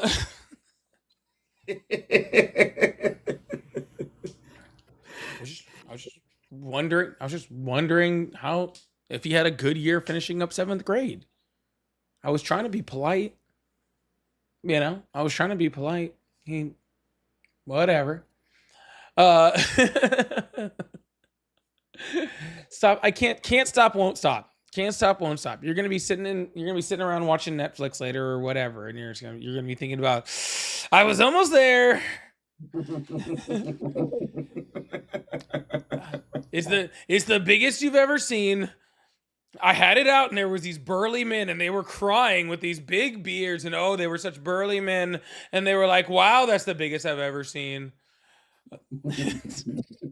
And they started weeping. They started crying. They were so happy. They were like, "Mr. President, Mr. President." Jack, if you would like to jump up, you can feel free to debate us about anything, really. Yeah. Yeah, they're not gonna do that. Like, that's just like Arnold Palmer's. You know, his was the biggest. It was the biggest I've ever seen. Oh, it's big men, strong men, big, patriotic, strong men. mega men, big, strong, mega men. And every single time he's around, like he went to that UFC fight. And literally, he was just like in that UFC fight, just literally just going off about all the good-looking men. It's just wild. Like it's just weird that he's the leader of all the guys that like don't like gay people. That's all I'm saying. Like all of these guys, like your Andrew Tates or your Stephen Millers, or like he's their leader, and he's just like out at, he's just out at UFC fights, just be like, "Oh, you're built like a Greek statue. I just want to put my hands all over you." Like, yeah, exactly. Burnout Medic. He called someone a fine specimen recently. A man. He called him a fine specimen. Like it's just strange. It's a strange thing. You know what was crazy to me, bro? During the White House Correspondents' Dinner, they had that whole like incident that happened during the White House Correspondents' Dinner, and afterwards they interviewed Donald Trump, and he talking about how attractive the Secret Service was. It's like, bro, all he talks about. That's all he talks about is how hot men are. That's it. Like that's all he talks about. I know actual gay men that talk about men's attractiveness less than Donald Trump. Like I know like actual men who find who are sexually attracted to other men talk about how good-looking men are less than Donald Trump. It is incredibly strange. Like I don't know. As dementia progresses, filters drop. You just be saying so. Is that what it is? Is this a dementia-led gayness? Is that what it is? I've never heard of that. You're gonna have to. I don't know where the medical books are on that one. Hey, Nola, what time is it? I got a little extra time. I'm gonna do a little quick restart over on TikTok. As if you want to come back up, you're more than welcome, man. But I'm gonna restart it over there. It's been like really, really slow all day, so I'm just curious a little. I haven't done a restart in forever, so I'm gonna try it real quick. So y'all, if you guys are out there, if you guys are watching on TikTok, come back in and just like I'm gonna set it down. I'll be back on in like 1 minute. So come on back now, and I'll see you guys in a bit. If you are you gonna come back, Nola? Absolutely. All right, we'll have Nola back here too. So I'll see you guys in a bit. For my YouTube folks, if y'all could do me a favor, over on YouTube, I just opened up my community. And I just opened it up. And the reason why I just opened it up is because I didn't know that it existed. Okay? So now that I know that it existed, YouTubers, don't say bye. I'm not leaving you guys. I'm staying right with you guys. I'm just restarting another app. Okay? Join my community. And make sure you guys also, if you guys do me a favor, please have your notifications on. I am really, really struggling. And I know lots of YouTubers out there, lots and lots of YouTubers that are on the left are saying that videos are being suppressed and that numbers are way down and all that sort of stuff. And so I understand that that's going on. Okay. But with that said, I'm having a rough time getting my videos out to people. I was getting like 25, 30,000 view videos. And now I'm struggling to get 2,000 view videos. So if you guys can make sure those notifications are turned back on, or turned on, and if you guys see my videos that show up on your suggested, show up on your brown screen, if you got some extra time, even if you just need to put it on in the background, I would really appreciate that. Watching the video, it really does help. It really does help a lot. So yeah, I'd really appreciate that. Thank you guys so much. And I'm letting you put it in my community, and I'll put some other stuff in my community too, especially when I'm off this week. Hello, how are you? I'm good. How are you, bud? I'm doing great. How old are you? About, what am I, 46? About to be 47 this year. See, once you're that age, then I accept that you don't know how old you are. When I hear these 20-something-year-olds come up and they're like, I'm like, how old are you? And they're like, 21 or 22. I'm like, you're too young to not be counting yet. In all fairness, it's been a long day. Work, No, so I'm on and saying, so forth. The mind like- just trying to recuperate. Yeah, but in your 40s, that's totally okay. Like, that's an acceptable thing at that point. Like, once you're like, I say, like, once you pass like 33, then it's acceptable to not remember what age you are anymore. That's how I see it. That's fair. Yeah. That's fair. I'll take you up on that. That's the way I see it. Because I forget that, like, I've been telling people I'm almost 40 for so long, I forgot that I'm almost turning 40. I still haven't turned 40, which is crazy. Understood. Yeah, no. And obviously, I mean, after a little more wisdom, you'll be in my realm, right? Yeah, just a little bit more. I only got about 6 months left, so try to turn 40. So Yeah. so it's crazy. Anyways, Not all wisdom we learn every day. Yeah, we do. Well, let's get some learning on today. Do you still support Trump? I do. Awesome. Why is that? Well, there are a lot of reasons, but let me just kind of be frank about some of the things I've seen recently. That's really a lot of the reason. After Biden's term, with a lot of the immigration statuses coming into this country, I definitely supported deporting the ones that had criminal problems, not necessarily, the American citizen thing and getting everybody wound up in the same thing. I just wanted criminals deported. I felt like that was fair. I also think that his policy on not wanting Iran to have a nuclear weapon is very supportable, because those guys have been threatening the free world, the United States included, for a very long time. And understandably, in addition to that, last thing I've got for you is the topic of, we're starting to see some of the things that people have ransacked him for. We're going to see some investigations on those things, and I want to see how those things play out, because the things he gets, criticized for a lot of those things are starting to get investigated, and I want to see what happens to those, particularly with Comey, the setups on them investigating him while he was still a candidate, under obviously the guise of, the FBI, we're all spying on you. Yeah, I mean, that obviously is going to come out in court. But furthermore, I definitely think that he's been trying to create less crime and a lot more order in this country than I think the Biden term or even the Obama term had in challenges in their years. I'll let you respond. Yeah, would love to. So let me see if I can make sure I get all of these things correct, because I don't want to miss anything. Sure. So the first thing that you talked about was deporting criminals that are Mhm. undocumented immigrants. Yeah, that was a policy under Biden. That was a policy under Obama. That was a policy under Bush. Actually, there actually hasn't been a Sure. president since our immigration policy has been established in the late 70s that hasn't deported people that have committed crimes. So that's not a Donald Trump thing. Okay, so let's start there. Second of all, it has also been the policy of every president to not let Iran get a nuclear weapon. That's why Barack Obama, had like the JCPOA and the Iran nuclear deal. The entire point of that was for Iran not to have a nuclear weapon. Let's be very clear that Donald Trump pulled us out of that deal, which is the only reason that they started enriching uranium to a level that was closer to nuclear weapon status to begin with. Because before that, under the Obama administration, they weren't enriching anything past 3%. So they weren't trying to do that. So both of those things are not Donald Trump policies. Those are every president's policies, and they would have been Kamala Harris's policies too. All right. In all fairness, though, when it comes to that, and I'm not trying to take over, interrupt you, or anything like that. You can keep going if you want, and I'll be silent. No, go ahead. Respond. Okay. What I was going to say was, in general, in all fairness, I don't think that the agreements that they had previously were helping any. I don't think the UN investigators, nor dumping piles of cash on them, really deterred their nuclear program very much. Is that fair? But we have all the evidence and data to show that it did. Well, first of all, Well, those two what things that evidence you do we really?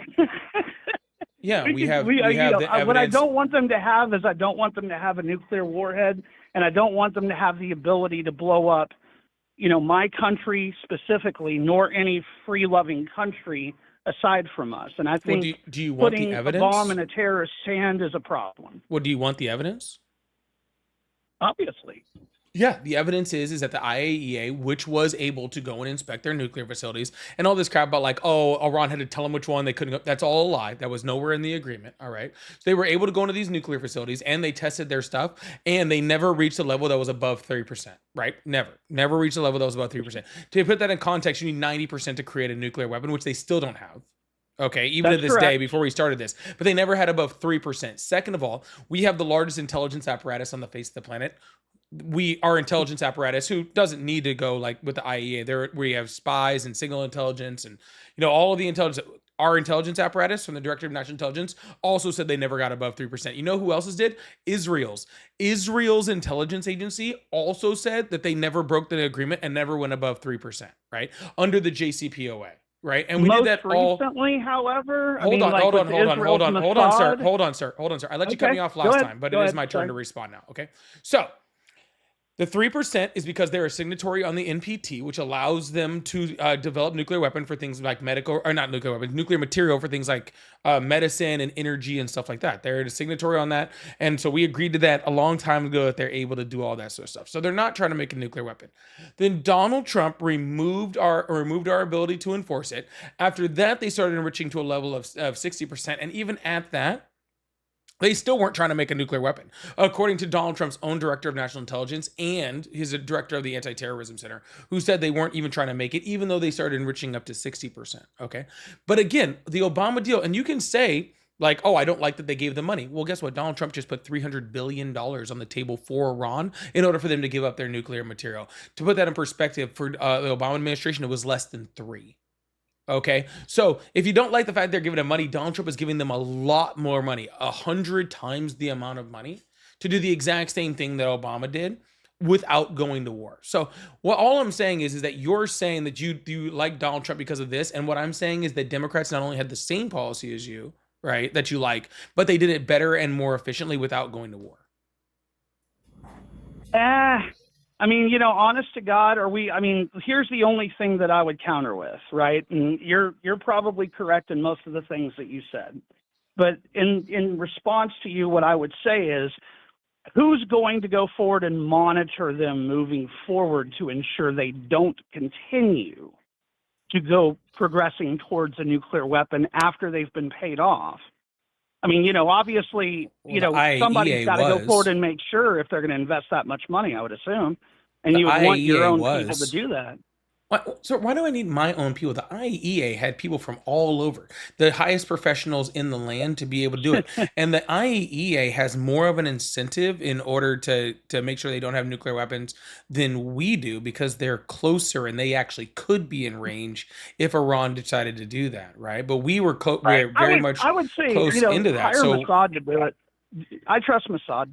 Hire why Mossad. would you trust the one people who have been claiming that they were 2 weeks away from creating a nuclear weapon for over 30 years and they've never done it? Because they are the same ones that likely knew exactly what their capabilities were, no matter whatever else anybody else says. How much has Mossad done for the United States over the years? Bibi Netanyahu said that Iran was 2 weeks away from creating a nuclear weapon in 1991. Okay, and he said it close to 2 dozen times since 2000. Are we talking about at the UN conference? Is that what we're talking about? I'm talking about over 2 dozen different times that he said it.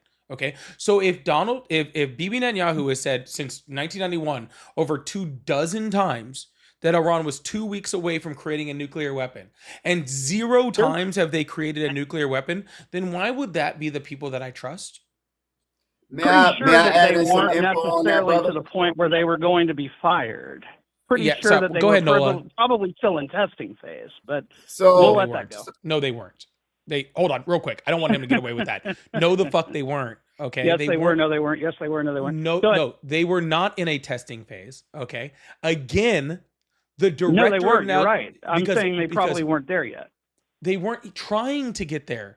The Israeli intelligence said that, and they still why said that. in God's name would you even have a program if you're not trying to get there? For medical reasons and for energy, which they're allowed to do per the NPT. I see. Yeah, So, now go ahead. No, stop. Stop. Go ahead. Thank you. Go ahead. Yeah. So just to add a little bit on the point that Polly was just saying, one thing that you might want to know is that the Tehran research reactor that they have to develop these things was built and given to them by us. That's why we know what they're doing with it, what the capabilities are, so on and so forth. Also, when it comes down to trusting Mossad over American intelligence, maybe you're not aware of this, but Bibi Netanyahu testified that Saddam Hussein also had nuclear weapons.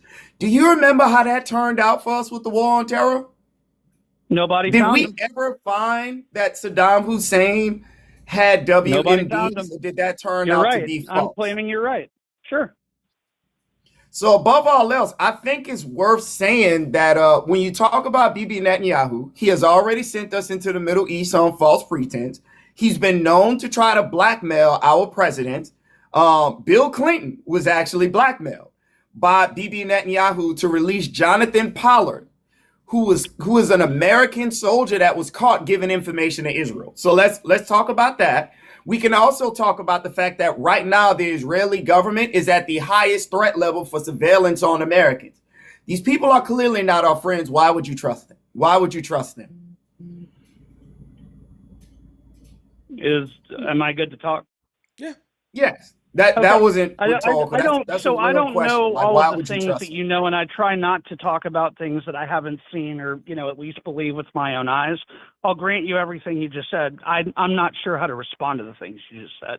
Yeah. So I don't want to talk about things that I'm not knowledgeable of. But is my response.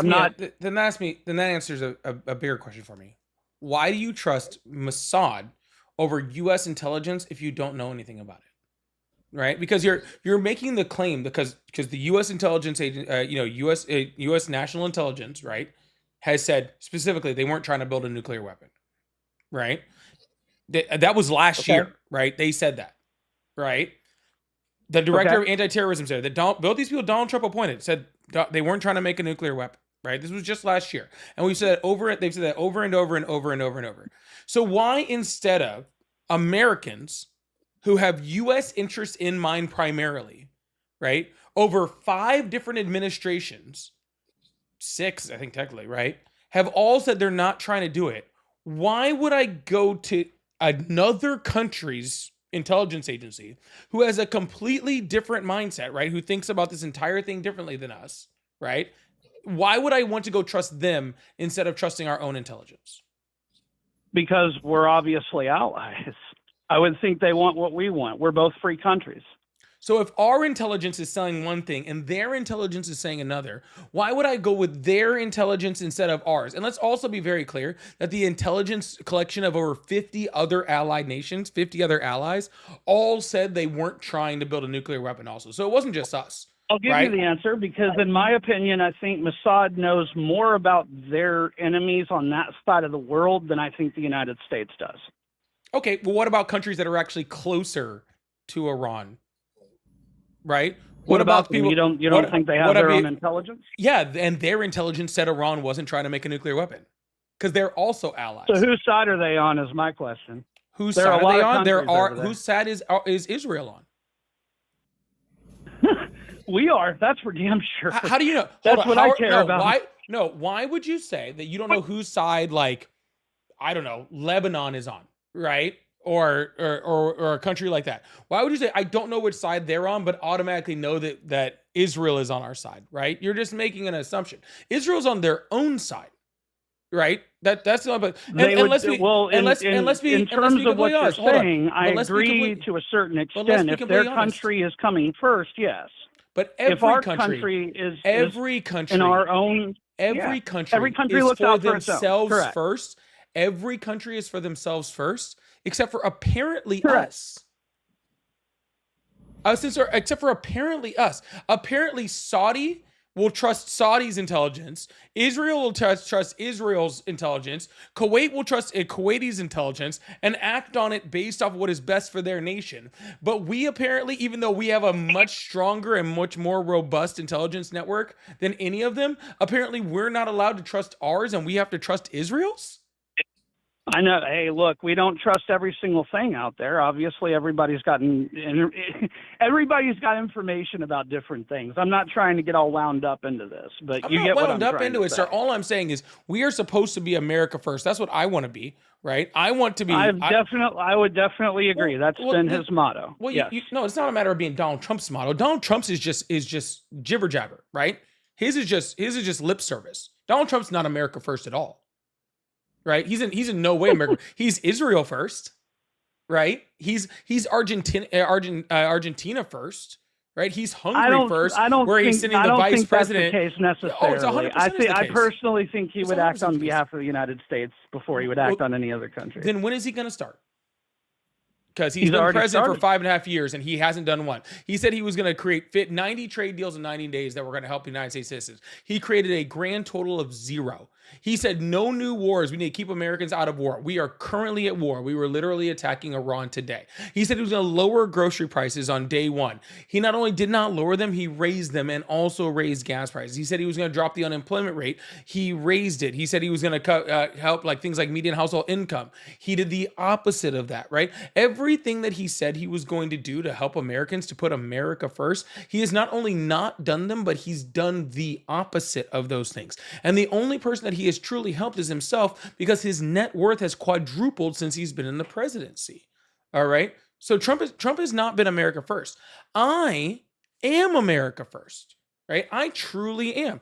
I believe that we need to take care of ourselves. I also believe, okay, that we don't need to ignore everything around the world in order to take care of ourselves first. We can do two things at one time. We have to be able to walk and chew gum at the same time, right? And sometimes when we take care of things in other countries, it actually is America first. When we stop things from like Ebola from happening overseas, right? Then that stops Ebola from coming here.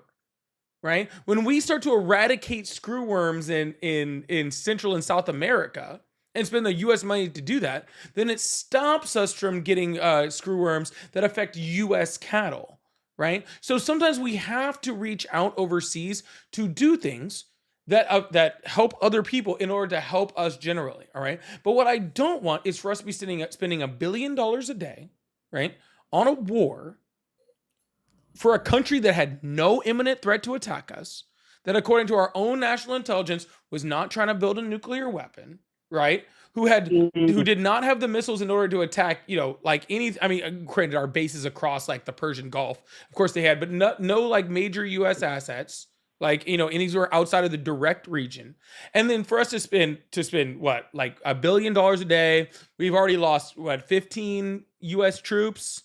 We've had, I think we just counted up, we're up to what, 6 different aircraft have been taken down since this war started. Thankfully, all everyone besides one, the air crew was able to get out, right? The KC-135, they weren't able to get out, right? But outside of that, like, I don't want to be doing that, right, for Israel, right? When it doesn't help us to do it at all. I want to do things that are right for us. And the right thing was to do, which is exactly what Joe Biden did when he was president, what Donald Trump did in his first presidency, what Barack Obama did, what idiot George Bush #2 did, what Clinton did, what Bush did, what they all did, which was tell Bibi, none of our intelligence is showing that Iran is trying to make a nuclear weapon.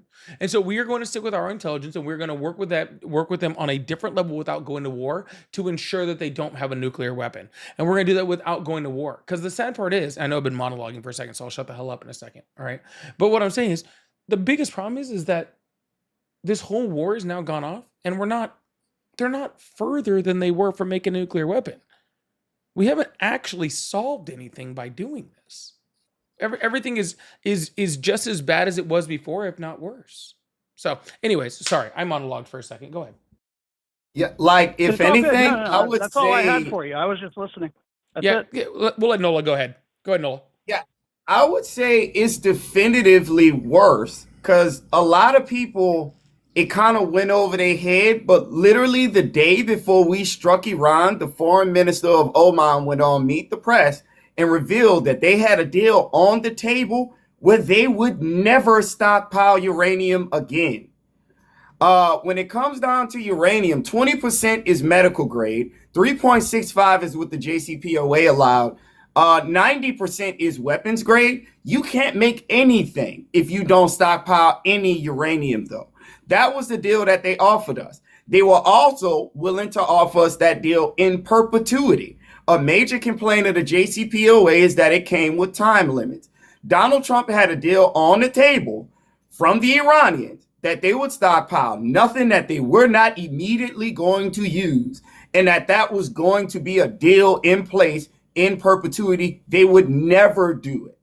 And Donald Trump still attacked them. What'd you say, brother? Then they should have signed it. They were going to. Yeah, but we attacked them, so they didn't. No, that's what I'm saying. In other words, I agree. They probably should have signed that deal. That if that was the purpose for going over there, then they should have been smart enough to sign it while it was on the table. But that wasn't the purpose, and that's what we're saying. That wasn't the purpose. I'm agreeing with you. That's exactly. No, I'm not arguing with you. I'm saying, like, there's more people watching. I know I'm talking to you, but there's a lot of people watching right now. Okay, and I just want to be very clear. That wasn't the purpose. The purpose wasn't to create a deal. The purpose was to do Bibi Netanyahu's bidding. But sorry, go ahead. That was the whole purpose. 100% agreed. And the next day, after they offered us the most generous deal, Donald Trump would have finally got a victory over the black guy that lived in his head rent free. He literally snatched defeat from the jaws of victory. And the very next day, he took the life of the Ayatollah, his wife, and the kids of his successor, Moshtaba Khamenei, his son. So not only did you miss out on the deal of a lifetime, you unalived the Ayatollah, the only person that was capable of making deals that all of Iran would agree to. Like, understand right now. I gotta be honest with you about that, though. I gotta be honest with you about something there, though.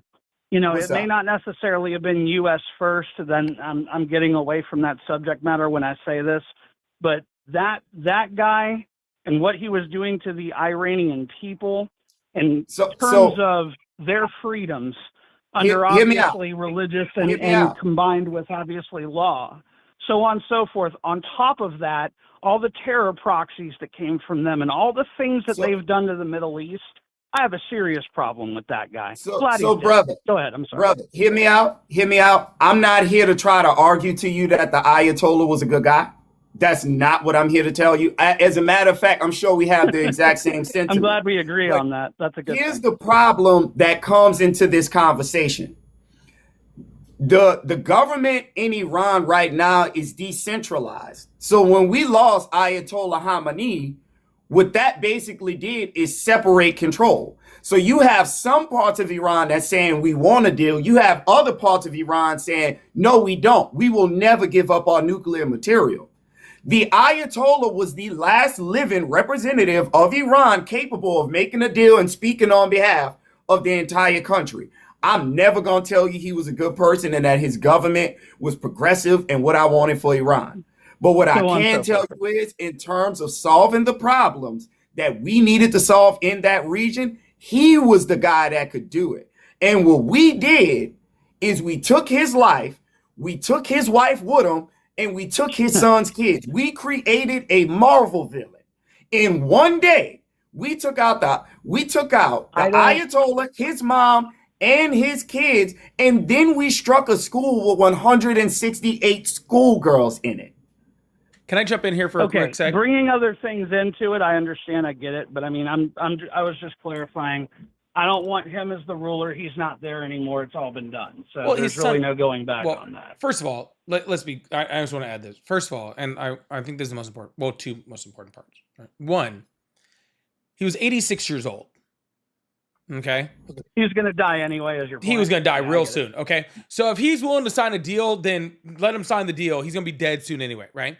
And if you're familiar with, with Iranian politics, which I've become more, I was kind of familiar, like I kind of understood it before, like the way their decentralized government worked. For obviously I've become more educated since the war started, and I needed to be. They were actually going away from their more, like, not completely, right? I'm not saying they were becoming like the good guys all of a sudden. So don't make it, I don't want to pretend like I sound like that, okay?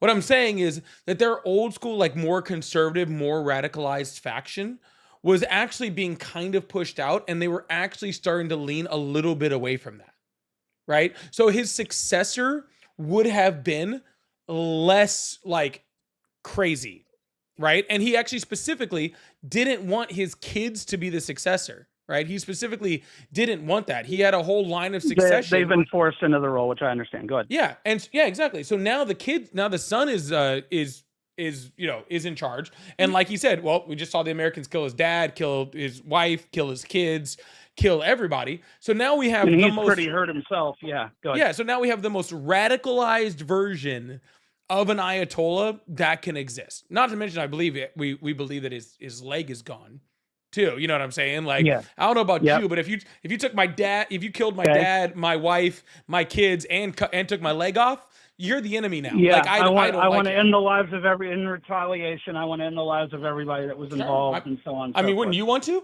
So, well, I mean, yeah, if you did that to my family, I'm sure I would want to too. But I mean, I'm sure that eventually they're probably going to need to have an election over there and restore freedom in some sense of election to the people. Well, I mean, that's a great, and I don't mean this. That would be ideal, wouldn't it? I don't mean to sound as condescending. That's a great kumbaya story, dude. I mean, that's awesome, right? That would be great to see, since we have an opportunity. We don't have the opportunity because we're not trying to do regime change.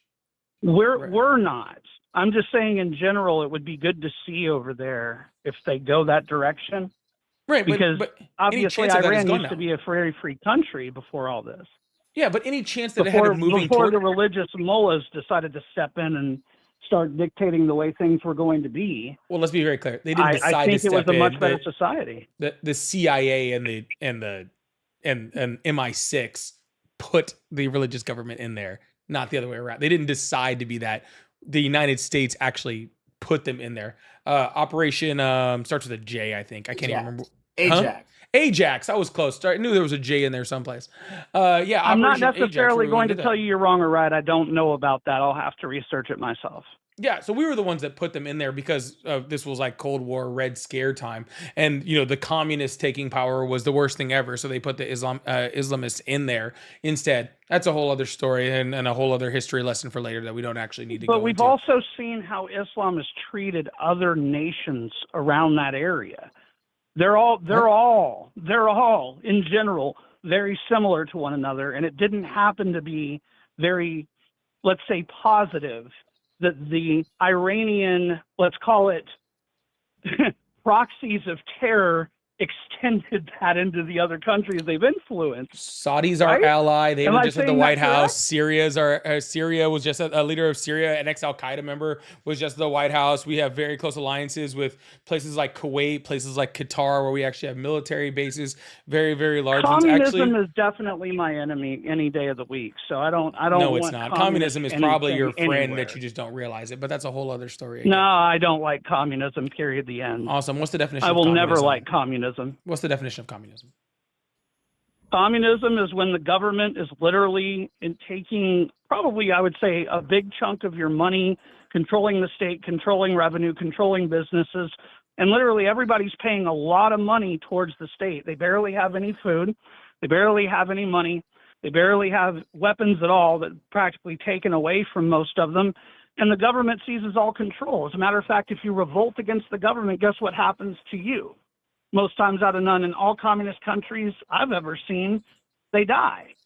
Cool. Because they're either that is poor, horrible what you're starving, saying. or they're trying to find something to eat in the dumpster. Yeah. They all fail within 4 years. That's horrible.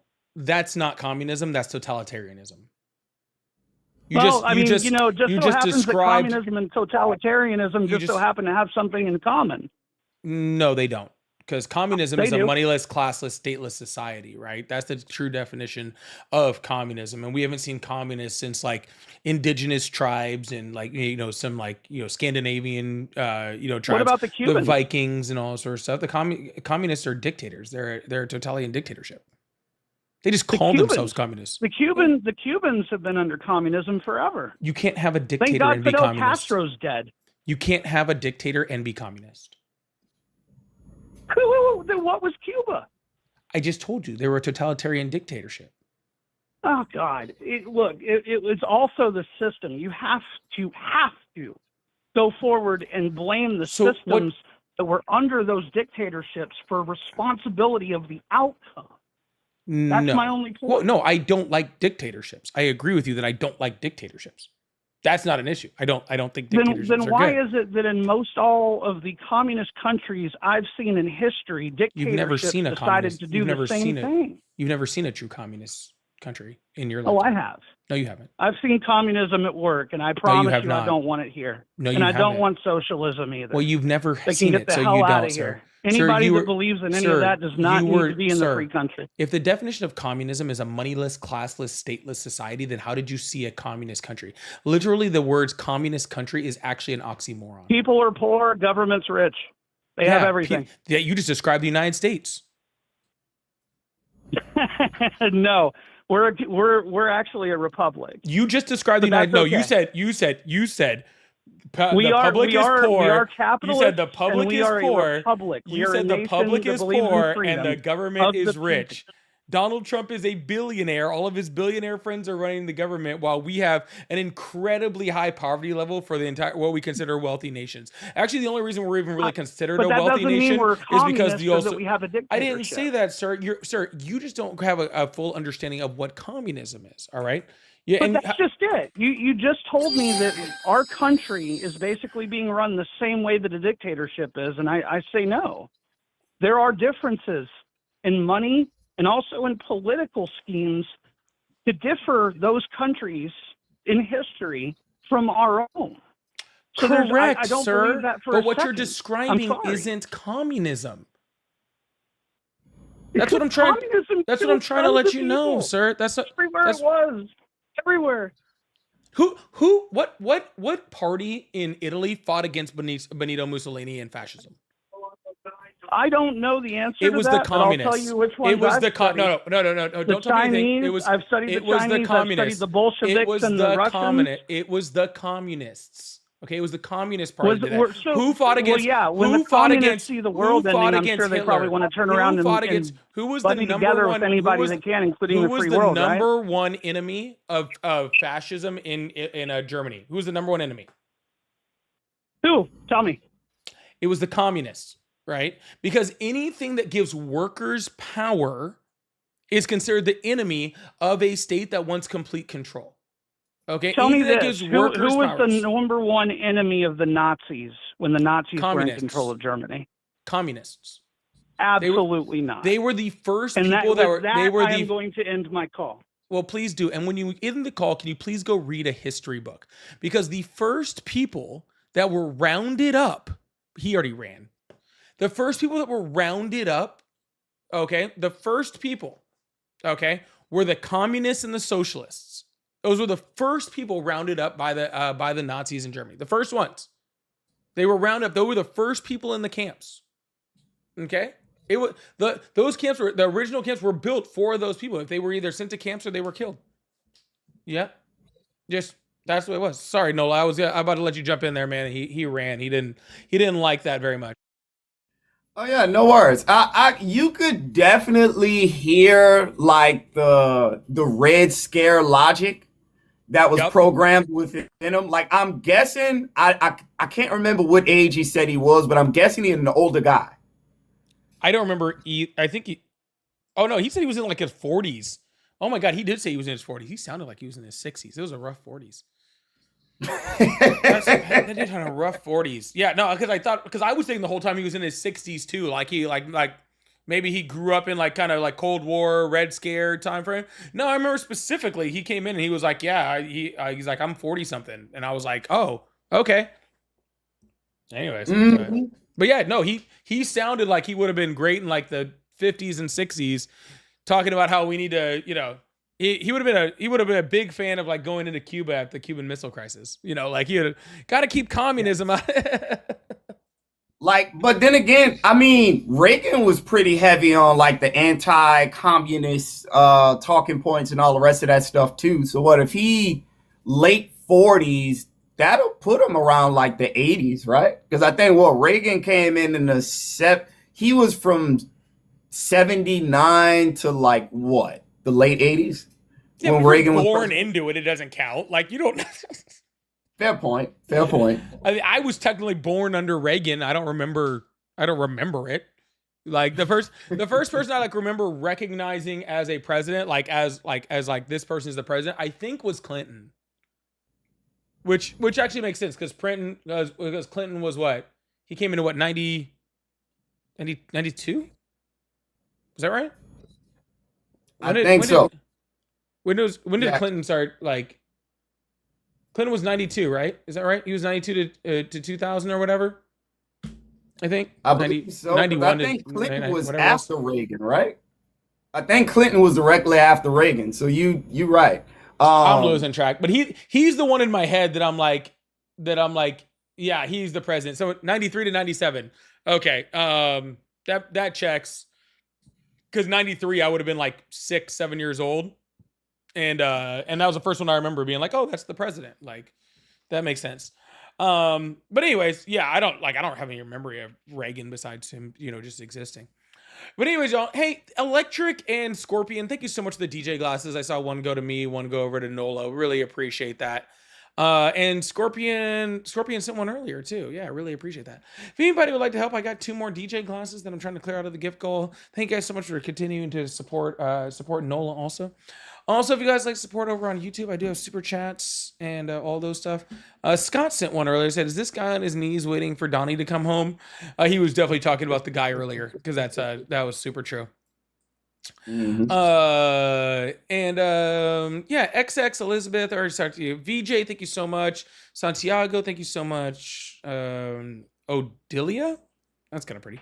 Thank you so much, and Chester, thank you so much also. Yeah, I don't know. There's presidents at times in places that did things. I don't know. Yeah, just throwing it out there. Scorpion is my mod, and fun fact from the conversation we just had with the other fella, she is from Cuba. So the whole time she was down in the comments, like arguing with him, like, no, you don't know what the hell you talking about when it come down to Cuba. Like it was crazy for him to bring up that conversation. But this is like the magnification of people's brains. Like we have to fund schools in this next administration. This needs to be a top initiative. Like ignorance is a national security threat that we do not take seriously. It would do so many wonders for us as a country to make sure people are informed on history and civics. Well, yeah, but that's why you see, and like it's just the way things are, and that's why you see specifically in red states that they don't care as much about education, right?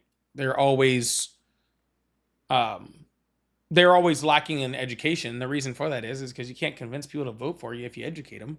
Like these places that are ran by Republicans, they don't want their people to become educated later, right? They want them to be dumb, because when you're dumb, you're easily manipulated, and if you're easily manipulated, you probably vote for whatever, you vote for Mike Johnson, or you vote for Ken Paxton, right? Educated people aren't doing that, right? Like there's a study came out, you probably read it, like or where it said like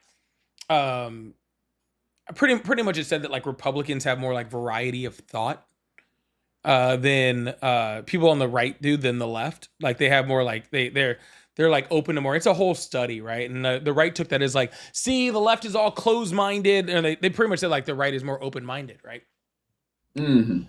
And which is what the study says if you look at it. But what you find out when you actually look at the questions and you look at the answers is that the people on the right look to be more open-minded by the raw data, right? But it's because they have like that's where all your people that believe that the earth is flat is, or that the Loch Ness monster exists, or I'm being serious, like that the moon landing didn't like things like that. That is what those people on the right are believing, that gives them that diversity of thought, right? Where people on the left require a certain level of evidence in order to believe things. So therefore it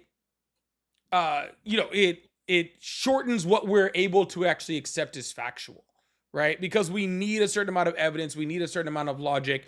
We're not just going to believe whatever because without any thought or without any any logical reasoning towards it. Yeah, it's like if you believe RFK when he said that Tylenol and circumcision causes autism, if that makes you more open-minded to me, hey, brother, you win. You get what I'm saying? Like, I can't take if that. If you believe RFK when he said that like old dude stuff is stronger than young dude stuff when it came to impregnating people, then I got a bridge to sell you someplace, man. I'm telling you what, dude. When he said that shit, and he was like, oh yeah, if you're the older people is stronger, like bro, they actually found that like that is like one of the main causes of like autism, right? Hold up, what? Oh, like that's one of the biggest links, geriatric sperm. Yeah. That's why I keep telling people that they need to go ahead and buy Caroline Levitt's kid like a train set right now, because that kid don't stand a chance, bro. Like that poor kid. That poor kid don't stand a chance, and that's not even hating, dude. Like they ain't even hating, but like they better get that kid a train set right off the bat, because that kid don't stand a chance, man. Holy shit, dude! Like that is tough. Because what, her husband like 80 something? I don't think he's that. I think he's in his 60s. I think he's in his 60s, and she's like in her 20s, right? So yeah, something like that. Like, how old is Caroline? How old is Caroline Levitt's husband? Let's see. He is 60. She is 28. That's just a quick AI overview, but yeah. Yeah, and I mean that's a rough 28 to already be going under the knife.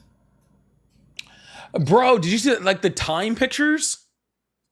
Yes. Oh my god, bro! Like that's a rough 28, dude. You talking about like, the one with the close up, dude? Yeah, I think that was Vanity Fair. That's what Susie Wiles. It was Vanity Fair. It was Vanity Fair. Yeah. Yeah. You could see like the injection points in her lips. That was, and I'm not here to knock nobody. Hey, look, it's your body. You do what you want with it. But like, Jesus Christ, to be that young and do that much is scary. Yeah, like, but you said with a bunch of it was Time. Was it Time? Was it? Maybe it was Vanity Fair. I don't remember. That shit was wild. Like, you shouldn't look. Oh yeah, there it is. There it is. You shouldn't. God, like. And like that's not even like me hating or whatever, dude. Just like you, like like the first time I saw this picture. Hold on, I'm gonna throw it on the screen. The first time I saw this picture, who I thought it was? you have any idea? Who Take a good look and tell me what you thought it was. Who you think I think it might have been? is it? A politician? Yeah. Hmm. I don't know. I'm blanking out. I think I'm like too lost in my hatred of Caroline. I thought this was Hillary Clinton. Oh wow. I thought this was Hillary Clinton. Like current day Hillary Clinton. Like Oh like no joke. Like when I first saw it, like I didn't have any context or whatever. But as soon as I just this part, because just like the lines and the wrinkles, I thought it was a woman of that age. right. You know what I'm saying? Like and that's not hating. Like we get older, we get wrinkles, we get stuff. There ain't nothing wrong with that. You know what I'm saying? But like I was like, oh yeah, this is like a woman in her 60s, and it's like, no, she's 28. This is what hate does to you. Okay, this is what just lying and hate does to you, bro. Like it ages you. It ages you. You like, yeah, okay. Now that I'm saying it, everyone's like, I get it now with the Hillary Clinton thing. They're seeing it. That's what hate and lying does to you. Like you see all these people, and it's no offense, it's worse for the like your Christy Gnomes and all sort of stuff. You watch them, and you're like, you must be like 60, and you're like they're like in their 30s or whatever. The only one that got me though was Pam Bondi. I did not realize that she was as old as she was. Yeah. Pam Bondi's actually old, like quite like she doesn't look as old as was portrayed, but. Yeah. Anyways, that's the first. That's the first thing I thought was just like, she looks like the Joker. So said she looks like the Joker. That's diabolical, yo. That's diabolical. All right, y'all. Hey guys, I think I'm gonna call it a night for the night. I don't think we're getting any more MAGA, and I've been on for like just 2.5 hours. So anyways, y'all, W's in the chat for Nola for joining me for the live today. Really, it was a slow night, so I really enjoyed the conversation. I really, really needed that. And I think we got pretty deep. We'll have to have you back on like next week. I'm off most of this week. I got to go out of town to do some recording and stuff. For sure. But I'll be on tomorrow, but I won't be on for like until like next, it's like a week from now after tomorrow. So, but yeah, we'll have to get you back on like next week or something if you're interested. Absolutely, brother. I had fun, especially going dealing with the biggest Trump supporter that I think I've ever seen in my life. The biggest, yeah, the biggest like for the smallest.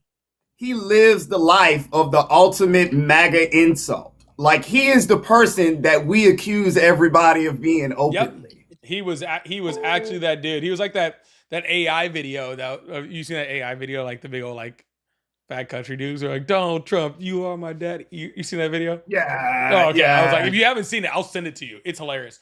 All right, y'all. Nola, I'm gonna drop you down while I say bye to everybody. You have a good one, brother. I appreciate you.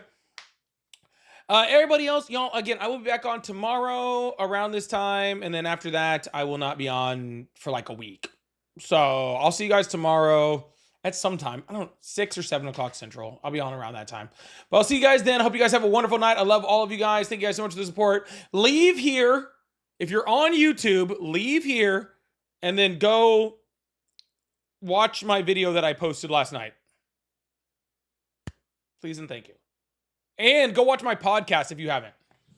Go watch my podcast or my video. I'll give you a choice, one or the other. Please and thank you. I love you guys so much. I appreciate that. That would be very, very meaningful to me, all right?